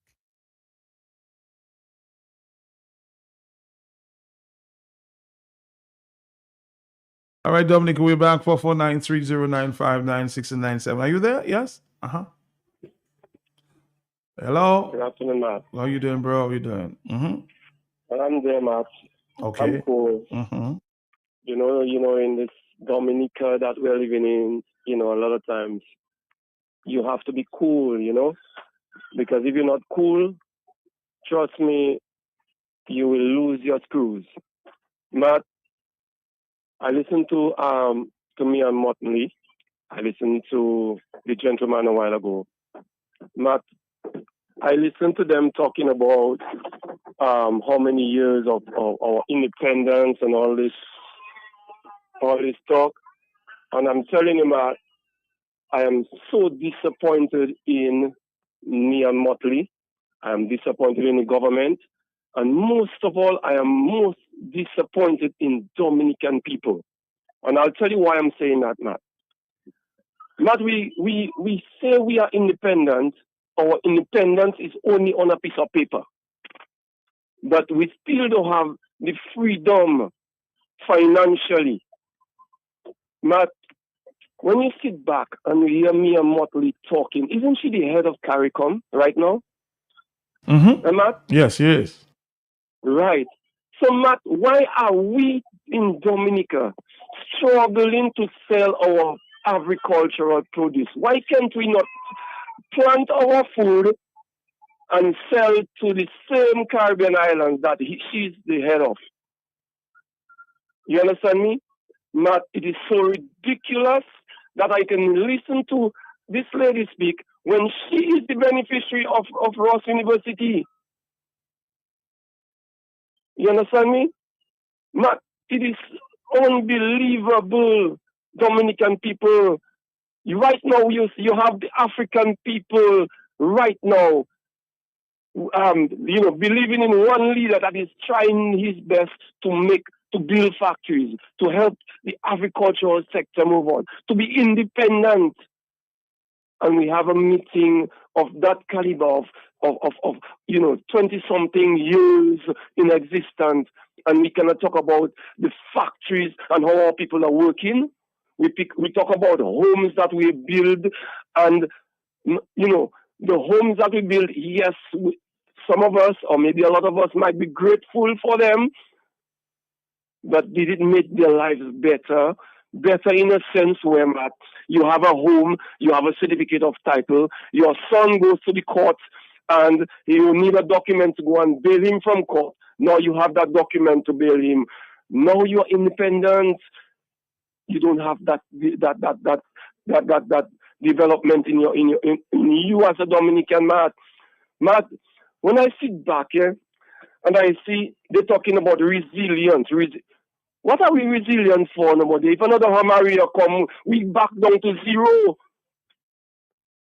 If our government had taken all this, the best thing about the time of Labour Party in power, the power they had was they ended up generating a lot of cash. Matt, would it hurt these people to build tanks, water tanks, where we can reserve water for when a hurricane comes, for us now to be resilient? What is the resilient plan? Matt, I hear the lady spoke about we taking short-term, borrowing short-term money. Is like she encouraging the Prime Minister to go to China to get money. For how long? Nobody knows how much we owe in China. Nobody knows what's going on within we and China. All we're saying is we build a hospital, it has to be named China Dominica. But we are independent. How we building our hospital since we are independent, how we cannot call it Dominica Hospital? Why it has to be China Dominica Friendship? So what we going to name the airport now? China Airport? It is ridiculous. We've been making money throughout these years when this government was in power. And how many people, the same way you, that gentleman, boasting about, let us talk about the good things the government do. Tell us, yesterday, did you hear him talk about how many homes the local people built on their own? But how we independent then of us? The same way they had this birthday presentation, why didn't they talk about, let's say, we talk about the economy and how our people are going to make more money from the past 20 years we've been struggling. We're still getting 0.1% interest in the bank on our account. On the same money we put in there, we have to suffer to put it there. How life going to be better for us? It have children that left school 3 years ago and still cannot get a job. Look at all those young people that live Claire let go. Where you see them? What's the best job in Dominica? Mottley, NEP. My God, Matt boy, I can say on and on and on and talk, boy, Matt boy. We need a better Dominica. We need a better life. All right, my brother. Thank you very much. Clearly, you can stay on forever this afternoon there. But let's take a few voice notes again. Listen to this one. Came in since morning. I haven't had a chance to play it. How long? We need to come together. We need to be unified. We need to. But what I am not hearing is the actual coming together. Somebody pick up the phone, call another leader. One leader call another leader call another, and let us decide where and when and how we coming together. Let us stop talking about coming together and let us come together. Let us do something as opposed to talking about the solution. We know what the solution is. Let us stop talking about it and let us do it. It is time. Time is not on our side. We're always talking about a snap election, right? So we fear another snap election being called, yet nobody has picked up the phone and decided, okay, let us finally do it. Let us get it done. Let us move from the talking stage to the actual doing something. Because it is, people listening and they are losing hope. As we saw yesterday, people are beginning to leave the opposition and joining Labour Party. How much more hemorrhaging can the opposition take? All right? As they're talking, let's come together. We need to come together. Call somebody. One, pick up the phone and call the other one. How about a meeting next week, Monday? How are we going to do it? Let us do something. It is time. It is really, really, really time. Time is not on our side, and we know what the solution is. Let us do it. That's my contribution. All right, thank you. And we just heard there. We just heard that the United Workers Party is planning a news conference tomorrow, and I think on Thursday they're having a town hall meeting. So maybe there's signs of they coming together. Hello, talk to me on the telephone. Are you there? Yes. Yeah, Matt, just quickly. People are irrationally impulsive. Yeah, irrational. You're not sorting things out before you do it. And it will be impulsive or sudden urge to do things without calculating your actions, and that's what it is. Maybe don't get maybe over 1,000 or more people that are not labor rights, but guess what? Follow the leader. Everybody just do what monkey see monkey do too. But Matt, if you listen to Mia and dissect her Mottley, Matt, you will see Mia is there in solidarity with Labour. To hell with all you Dominicans, once of salt. If you interpret Mia, when she explained her Mottley, Matt, you will see she is saying you hear what she said? She's not there as a politician. She come there, she did not dress in red, and it's for a person to listen to Mia carefully, Matt. You played her there a while ago, Matt. And I'm saying, but the lady's telling us to go to hell. It's not our damn business. She come to Dominica. She will do what she was hired to do as a mercenary, payback time for Ross University, to have all you lulled in all your cocoon, in all your comfort zone, where all you think Scarrett is the best thing since God. So she's going to help to give all you more blows. So when Mia come up with a semblance of admonishment, talking about if you take jobs from your people and if you do that from your people, to confuse the narrative. No, the story is Mia Mottley is coming to add salt, Matt, into the injury, Matt, because she realized who we are. She has concluded who we are. So blessings. What do you get from the message earlier from Mia when she spoke? And let me see if I can play that message for you, and try to interpret it that way, because many people have different interpretations. Blessings. Listen a minute. To study it. If you deprive from people the right to grow their own food, they're going to suck salt. If you deprive from people the right to be able to earn a living and get a job, they're going to suck salt.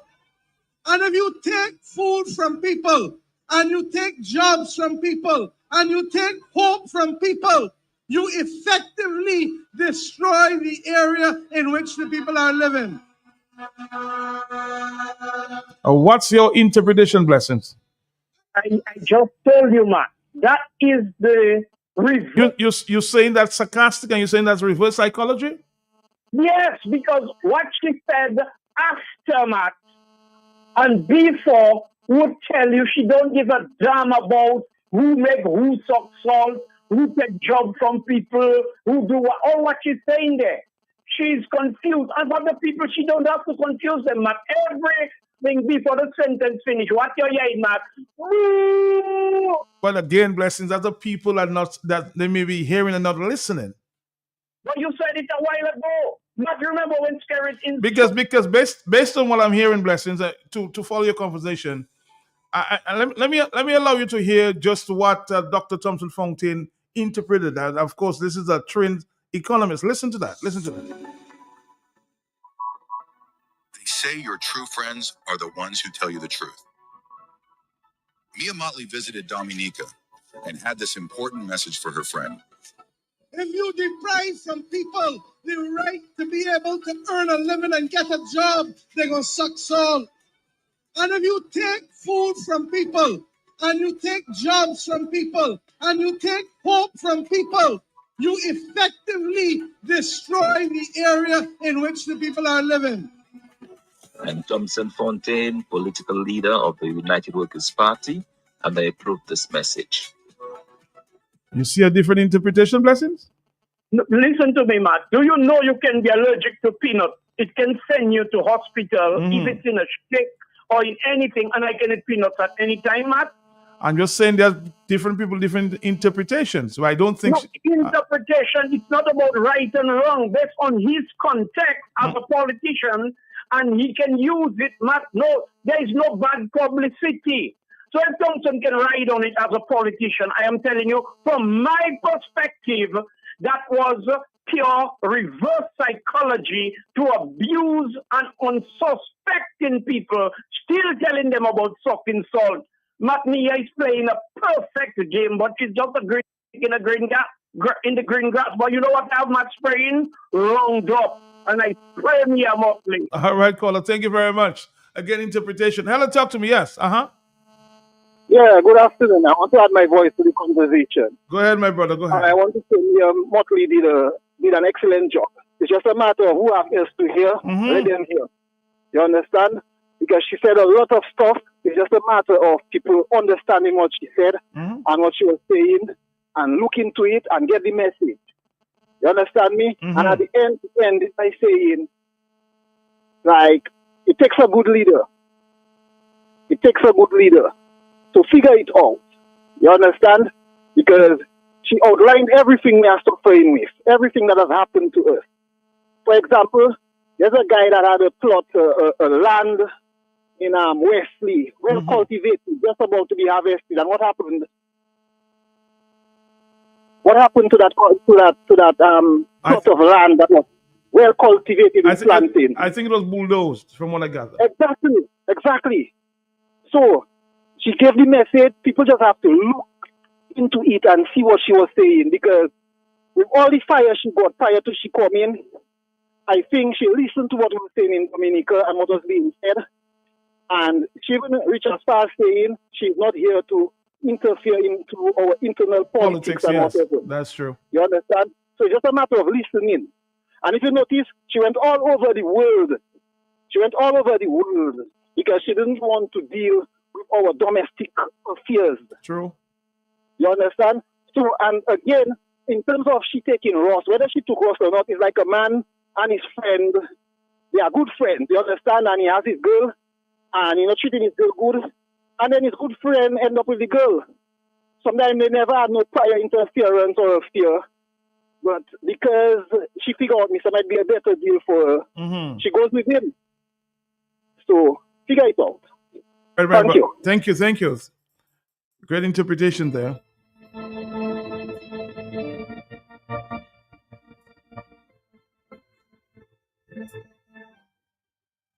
Well, a few minutes, and of course, at the end, at about 3 o'clock, I will play A contribution from Mr. Joshua Francis, who, of course, chimed in this morning.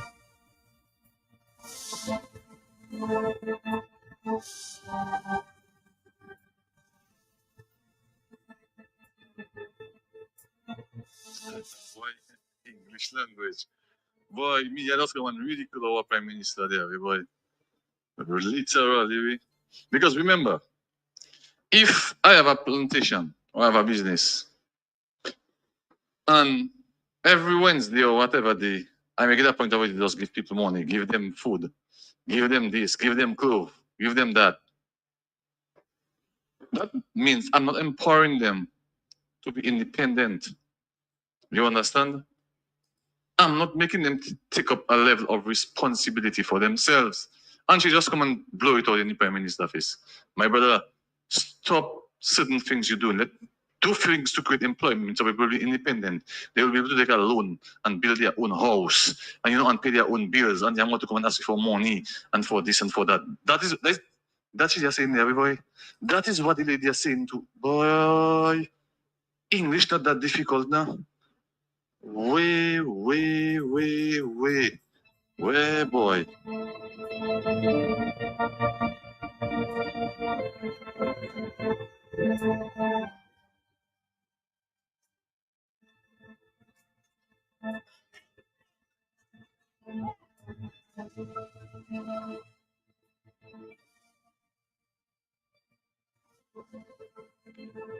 Good afternoon, Mr. Peltier. I decided I was just going to sit and listen, but I wanted to say for the last two colors that I just heard, it was a young man that never heard that voice before, and the lady called after him who said the talk has to stop and move to action. And I wanted to say to you and the listeners, there is hope, man. And there are a lot of people who are disgusted by this kind of nonsense that's taking place in the country, but they are silent. So to the young fella who just called, and his commentary was very on point.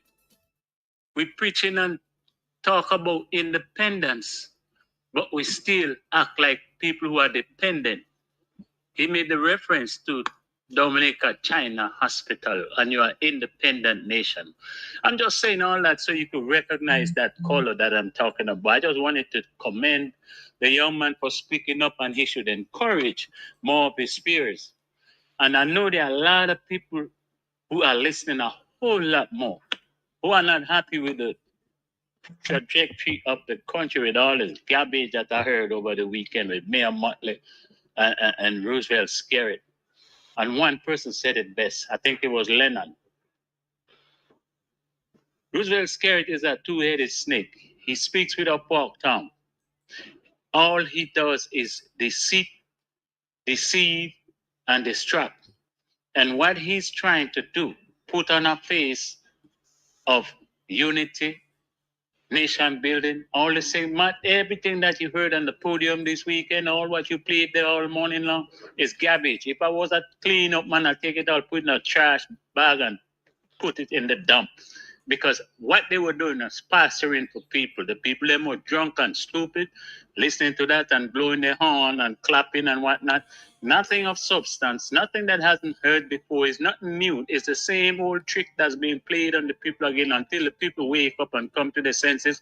It'll be the same thing next election cycle. Thank you.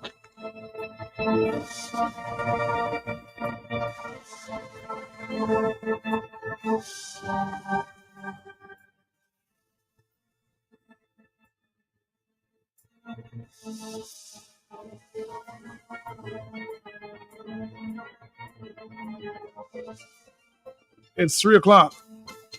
As I said, as I promised you, to get a replay on the reflections of the past weekend activity of the Dominica Labour Party and Mr. Joshua Francis. Until later, Mr. Francis, I'll be back tomorrow.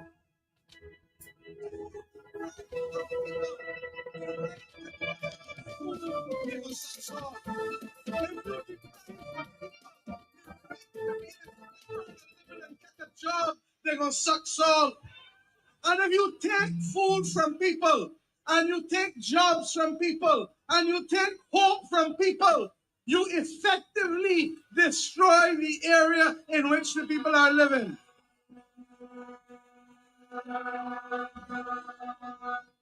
I ask you to go there.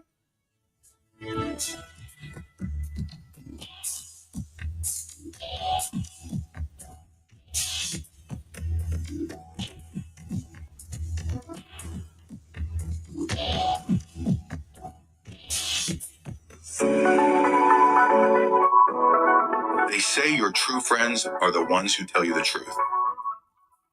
Mia Mottley visited Dominica and had this important message for her friend.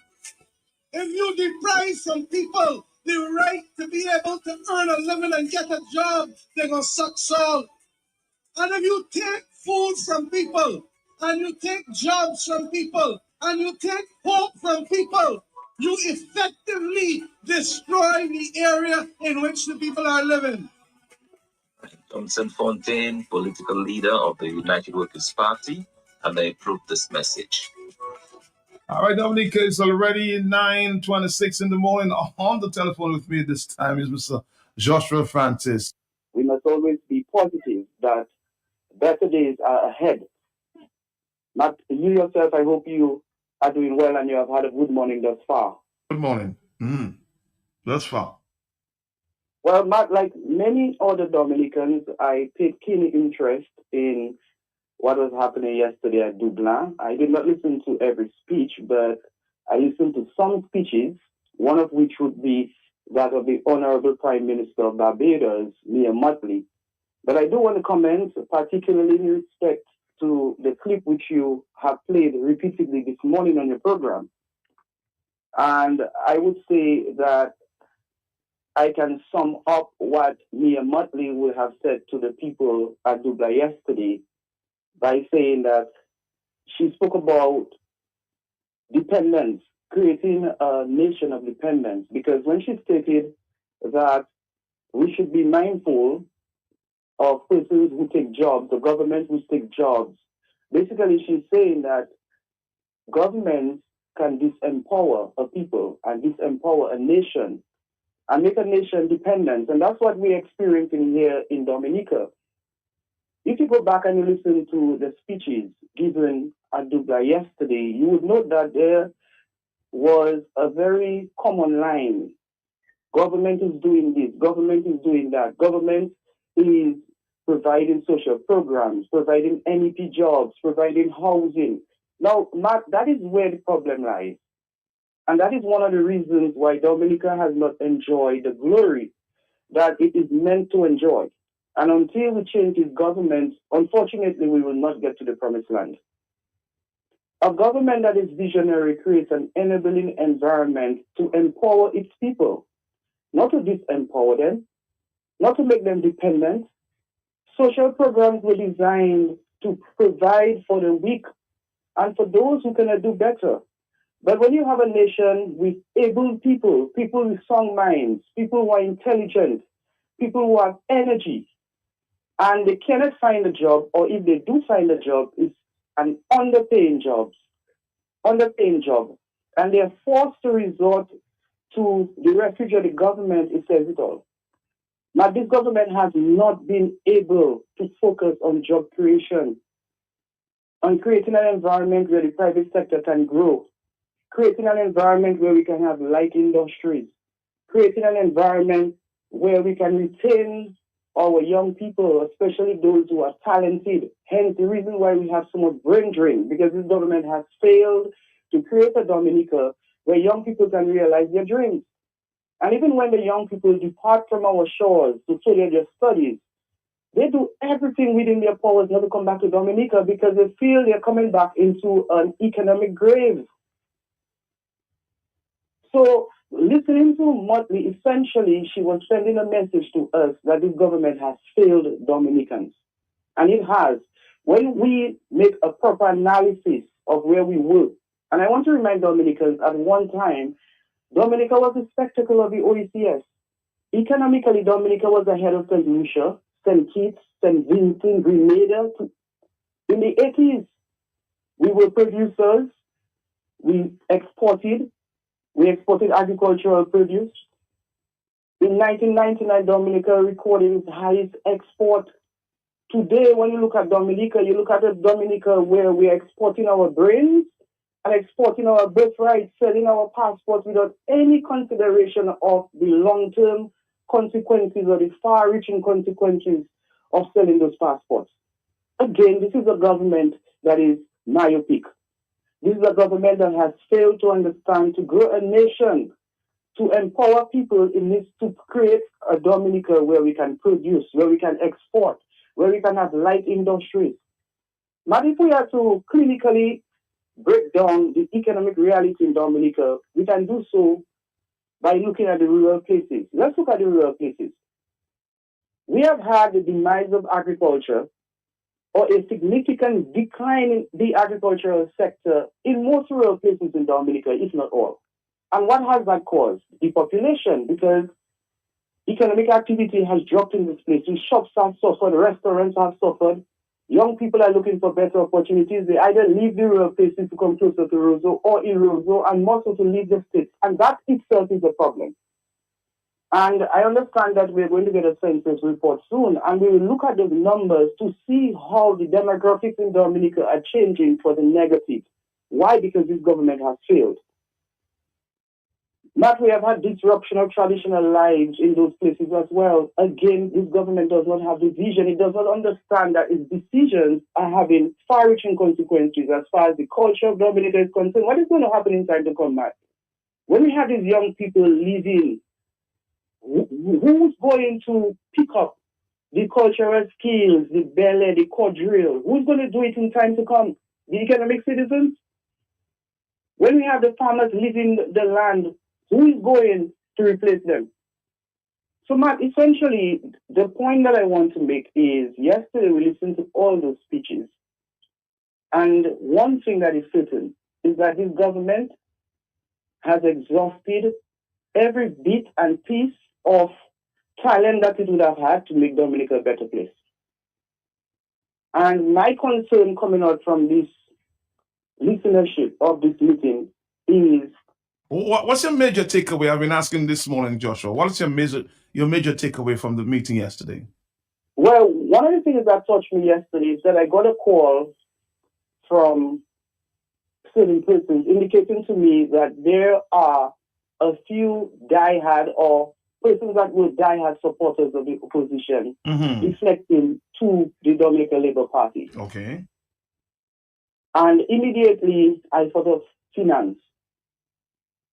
Some persons, if that is true, and I saw pictures of a particular person who I know supported the opposition and even presented himself as an opposition candidate in the last general election, appeared to have joined the ranks and files of the Dominica Labour Party. And to me, that is one of the more pressing issues for me. That the opposition continues to hemorrhage supporters. Because for us to win an election in Dominica, we have to grow our numbers, not lose numbers. And when we have leaders leaving our fold to join the Dominica Labour Party, we have to be concerned. So to me, that is one of my biggest concerns. Not all the rhetoric that were disseminated on this platform of DLP is the same old. There was nothing visionary, nothing new, nothing inspiring, nothing breathtaking. I am more concerned about the fact that supporters of the opposition, some of whom got frustrated or are frustrated, they're financially tired. They're not getting opportunities. Some of them have been victimized and they're struggling. Matt, it is very hard for a citizen to be supporting the opposition for so many years and he or she keeps losing. When people keep losing, after a while they get tired. And more so, they feel there's no hope. Like, for example, there is this particular gentleman who was a very strong supporter of the opposition movement for many years. And he said that he was joining Labour. And someone told me that he called this gentleman. By the way, that was a good move because oftentimes when we have persons leaving our fold, we demonize them, we diminish them. True. And I'm urging the opposition supporters to desist from doing that. Make a call. Give that person a call. Find out why is it that person found it or finds it okay to leave the opposition and to go and join DLP. But this is as a result of financial desperation. And that is why it's important that we in the opposition find a way to become more attractive and to give our people hope. Because it's not easy, man. For 25 years, you're out there supporting something that doesn't seem to be working. And that is one of the reasons why I find it very difficult to stay silent. Because I'm aware that there are many Dominicans who have been supporting the opposition and they feel hopeless. They feel like they're not going anywhere. Their parties are giving them hope. And I want to say to the supporters of the opposition to continue to pray and continue to press their leaders to make things better, to put the opposition in a place where it is more viable and has a decent chance to form the next government of Dominica, because until such time, many of us will suck salt. Because victimization is real in Dominica. It is like what is discussed in the book of Revelation. Deceased Speaker of the House, Alice Boyd Knight, said it's better to be read. It's better to be, what did she say, Matt? Better to be read than dead. Better to be read than dead. And that's the reality in Dominica for many people. Because they are not read, their children are denied job opportunities. Their children are denied scholarship opportunities. They are denied apartments, even if they are needy. They are denied basic opportunities, and therefore they are disempowered, and they are trapped, and they are financially frustrated. And I cannot fault a man who is in a situation like that. He gets to a point where he feels that he cannot take care of his family. He cannot feed his children. He has a loan. The interest is not accruing. The bank is hustling him. He's at risk of losing his home. He gets to a point where he feels, look, I don't have a choice. I have to join the Dominican Labour Party for me to eat a bread, for me to be able to get some funding. So that is the reality that we have to accept. And when we accept that reality, we reflect on our situation and we make ourselves more viable, make ourselves more attractive, and give the people hope so that we can rescue them and liberate them from that situation. You know, somebody's making a point, Joshua. They're saying now, even more than ever, that the opposition, including the UWP and other parties and the Ground Freedom Party, should try harder to come together. You need to unite. That's what somebody's saying right now. Well, Matt, I have said on your program, and I'll repeat myself, the Dominican Labour Party is a well-oiled financial machine. And politics has become transactional in the region and internationally, meaning that we need money to really make a difference. And not money to bribe, but money to run campaigns. There is only one force that can beat money, and that is the power of love. And that is why it's important that all opposition entities and opposition figures do some reflection, put differences aside, forgive who must be forgiven, and to join forces to give ourselves a chance to defeat the Dominican Labour Party government. Because until such time, Matt, it is going to be very difficult for any one party in Dominica to make this happen within the next 3 years, unless if something dramatic happens. In any case, unity is always strength. Unity always works. Unity always results in better outcomes.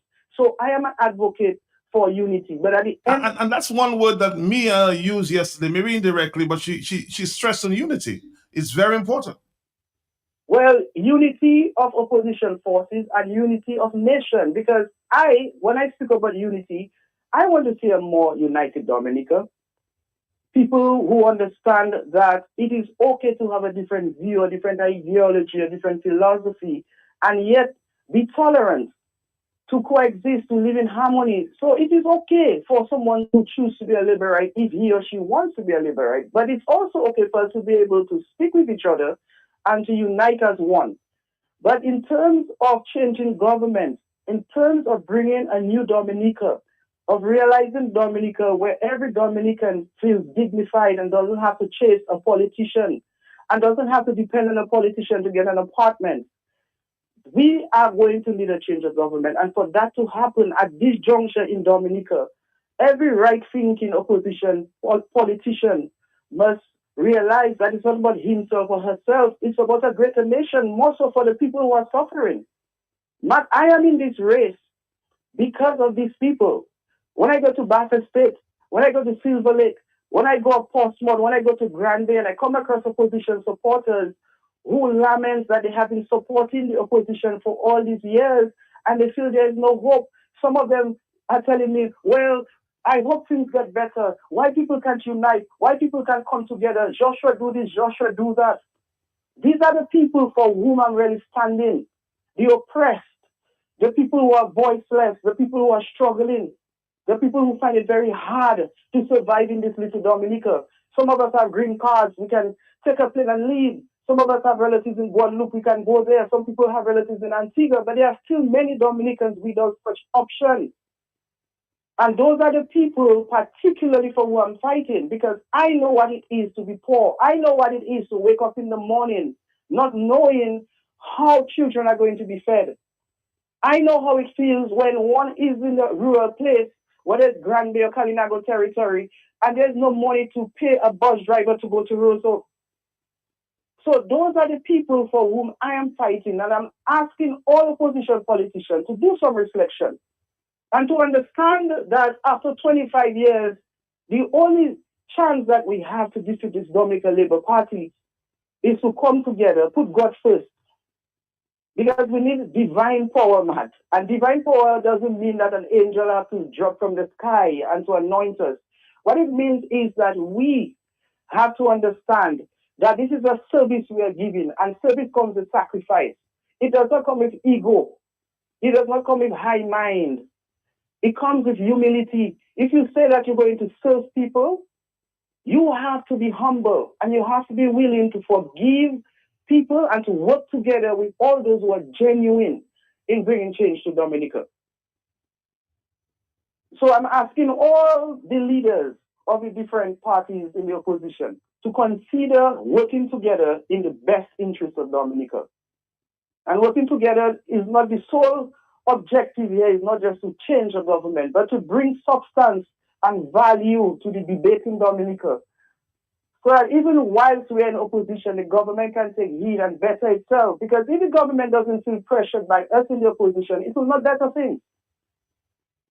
But when it feels that there is an opposition that is viable, that is competitive, that has a chance to form the government, it will become more circumspect and it will have greater agency in doing what is right. Because there are many wrongs in Dominica that needs to be made right. Somebody saying here, I want to read a message here. Mia Mottley's speech was an indictment of the Labour Party yesterday. She just handed the next general election in Dominica to the opposition on the platter because everything she is saying or doing in Barbados is quite the contrary in Dominica. I urge Dominicans to listen to her speech again. That's what somebody's getting from Mia Mottley's speech. Are you there still? Well, Matt, I wish that was the case. I wish Mia Mottley's statement could and would have given the opposition the next general election on the platter. But that is not the truth, Matt. We in the opposition, we have been speaking for quite a long time. And there are many intelligent figureheads in the opposition. And when you look at the substance that we have brought to the national debate, the opposition has always been ahead of the players and actors of the Dominica Labour Party. Although there were written scripts read by many operatives of the Dominica Labour Party yesterday, you could tell how vacuous the speeches were. The contents were empty. So it's not just talking, Matt. We have to go into the trenches in Dominica. We have to go back to the ground. We have to build relationships. We have to connect with people. We have to go to the homes. We have to go to the churches. We have to show Dominicans that we are genuine, that we care about each other. We love each other. We want a better Dominica. When we do that, Matt, even if the Dominica Labour Party were to have all the money in the world at the next general election, Dominicans will be convinced that the opposition means business. We have love. We have a vision. We are ready. We are able. We are capable. We have the capacity. Above all, we have God on our side, and we can bring meaningful differences to the lives of Dominicans. Matt, there is no other way. We cannot reinvent the wheel. whoever wants to be a candidate, whoever wants to be a member of parliament, particularly in the opposition, he or she must understand that this takes hard work, this takes sacrifice, and not only in terms of time, but in terms of resources. So I believe there is time for the opposition to put its act together and to create a situation in Dominica, create a wave that will inspire the nation to understand the Dominican Labour Party has failed Dominica. Not only it has failed miserably. Because it has taken decisions with far-reaching consequences. Take, for example, Matt, selling our passports. I heard the Prime Minister boasting about we're using our own money to build schools and clinics and the international airport. But there's no consideration for the far-reaching consequences of selling our passports. What we are doing essentially, Matt, is creating a population economic base that will outnumber the indigenous people of Dominica. We live in a world that is dynamic. God forbid something happens and these economic citizens seek refuge in Dominica. Then all of a sudden we become second-class citizens because we would have over 100,000 economic citizens on the shores of our island. They would buy off the best properties, and then we would be second class. That is something that can happen. It is a possibility, Matt. But there's no fault in selling passports. It's an easy way out, and we know it's a volatile industry. Today or tomorrow, the entire CBI architecture can disintegrate, and the government main source of revenue can vanish, and then we will understand the seriousness of the failure of this government. Because the government will not be able to pay public servants, it will not be able to continue financing the international airport, amongst other projects which are CBI funded. So this is the precarious situation that this Prime Minister has put Dominica into. Dominica has not been able to advance its identity as the nature island of the Caribbean. We have not been able to develop agriculture in a sustainable manner where we can coexist with the environment, maintain this pristine environment, and at the same time, be able to produce for us to sell. Not in any country where a government has failed to produce, has failed to cause exports. This is a government that would have failed. Because we are not producing much. Think about it.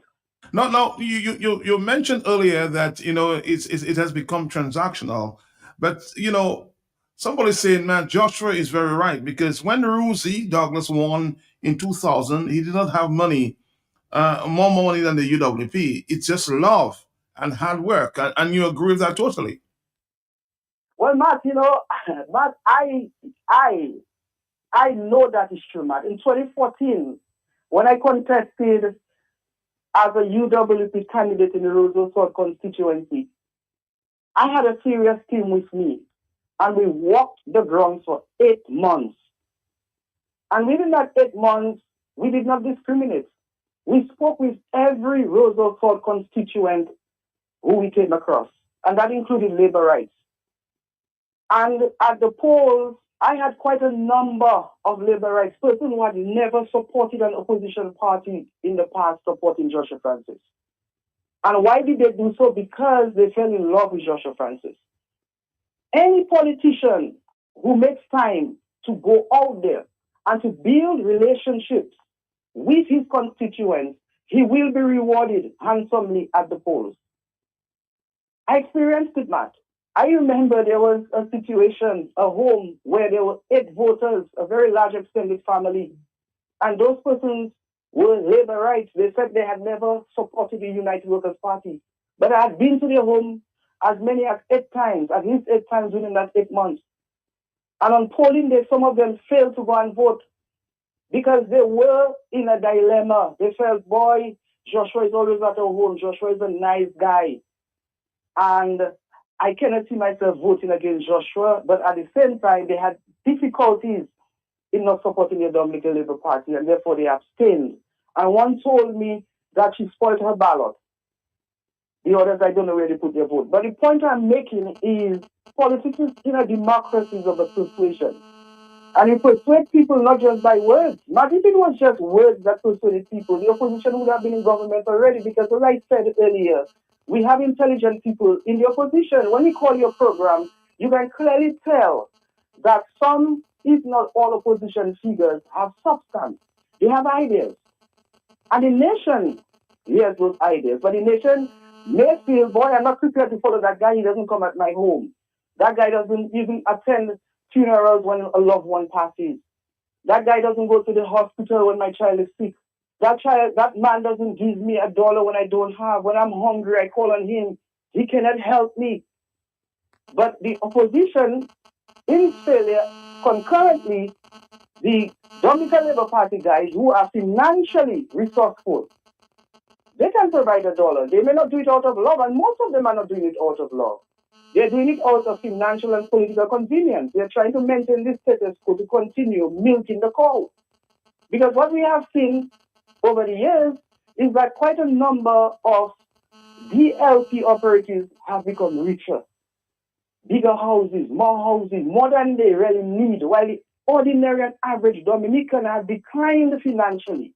But how many Dominicans this morning can say, I have $20,000 in the bank? How many families can take their father out this weekend? How many wives can treat their husbands to a trip to St. Martin this weekend and for Father's Day? Not many. Not many. The people who can do that, most of them are supporters of the Dominican Labour Party government, and that is what they want to maintain. This is about an economic battle. It's not about love anymore. So for us to defeat that, we have to rewrite politics in Dominica. We have to reconfigure politics. And it's traditional, as somebody said, Ruthie Douglas did it in 2000. When the Dominican Labour Party won in 2000, the Dominican Labour Party had limited financial resources. Of course, there was a marriage between freedom and labor. We're not disputing that. But the point is, this leader did not have all the money in the world, but he was able to make it happen. And one of the reasons why it happened is because of his posturing.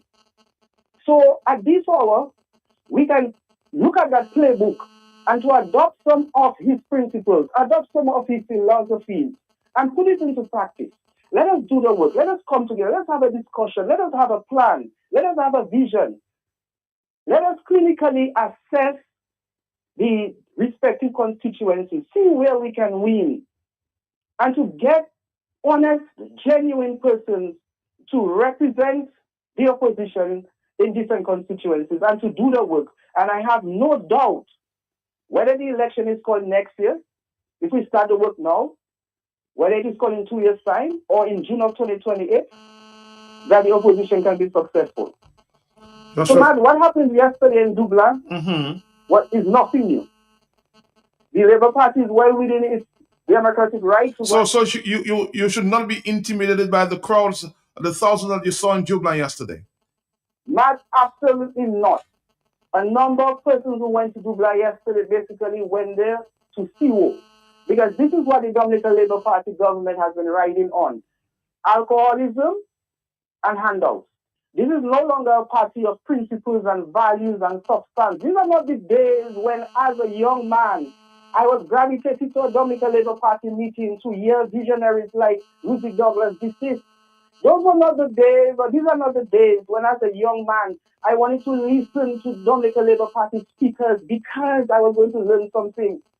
Right now, this is purely transactional. It's about, let us go down there, you'll get food. A matter of fact, yesterday, Matt, just quickly before I leave, yesterday, while coming from church, I happened to stop at Newtown to commend the young men who chose not to go to Dublin.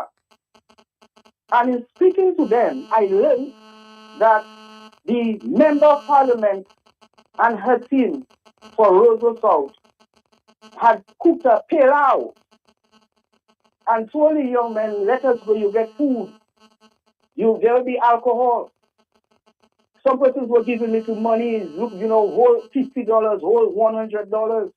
More so I understood that certain laborites were given tickets to come from the region to be at Dublin yesterday. So this is a problem, Matt, because at the end of the day, it appears that as long as the Dominican Labour Party can pay people, can bribe people, can give pilau, can buy drinks, can bring foreign artists that they're going to win. But I'm saying no, we can defeat that. because we don't have power over the resources of the Dominican Labour Party government. So we can talk from now until eternity.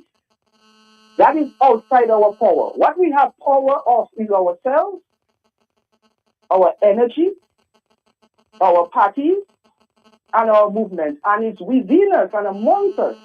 We have to find the will. We have to find the power.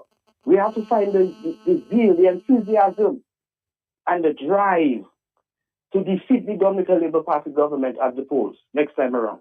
Joshua Francis, thank you very much.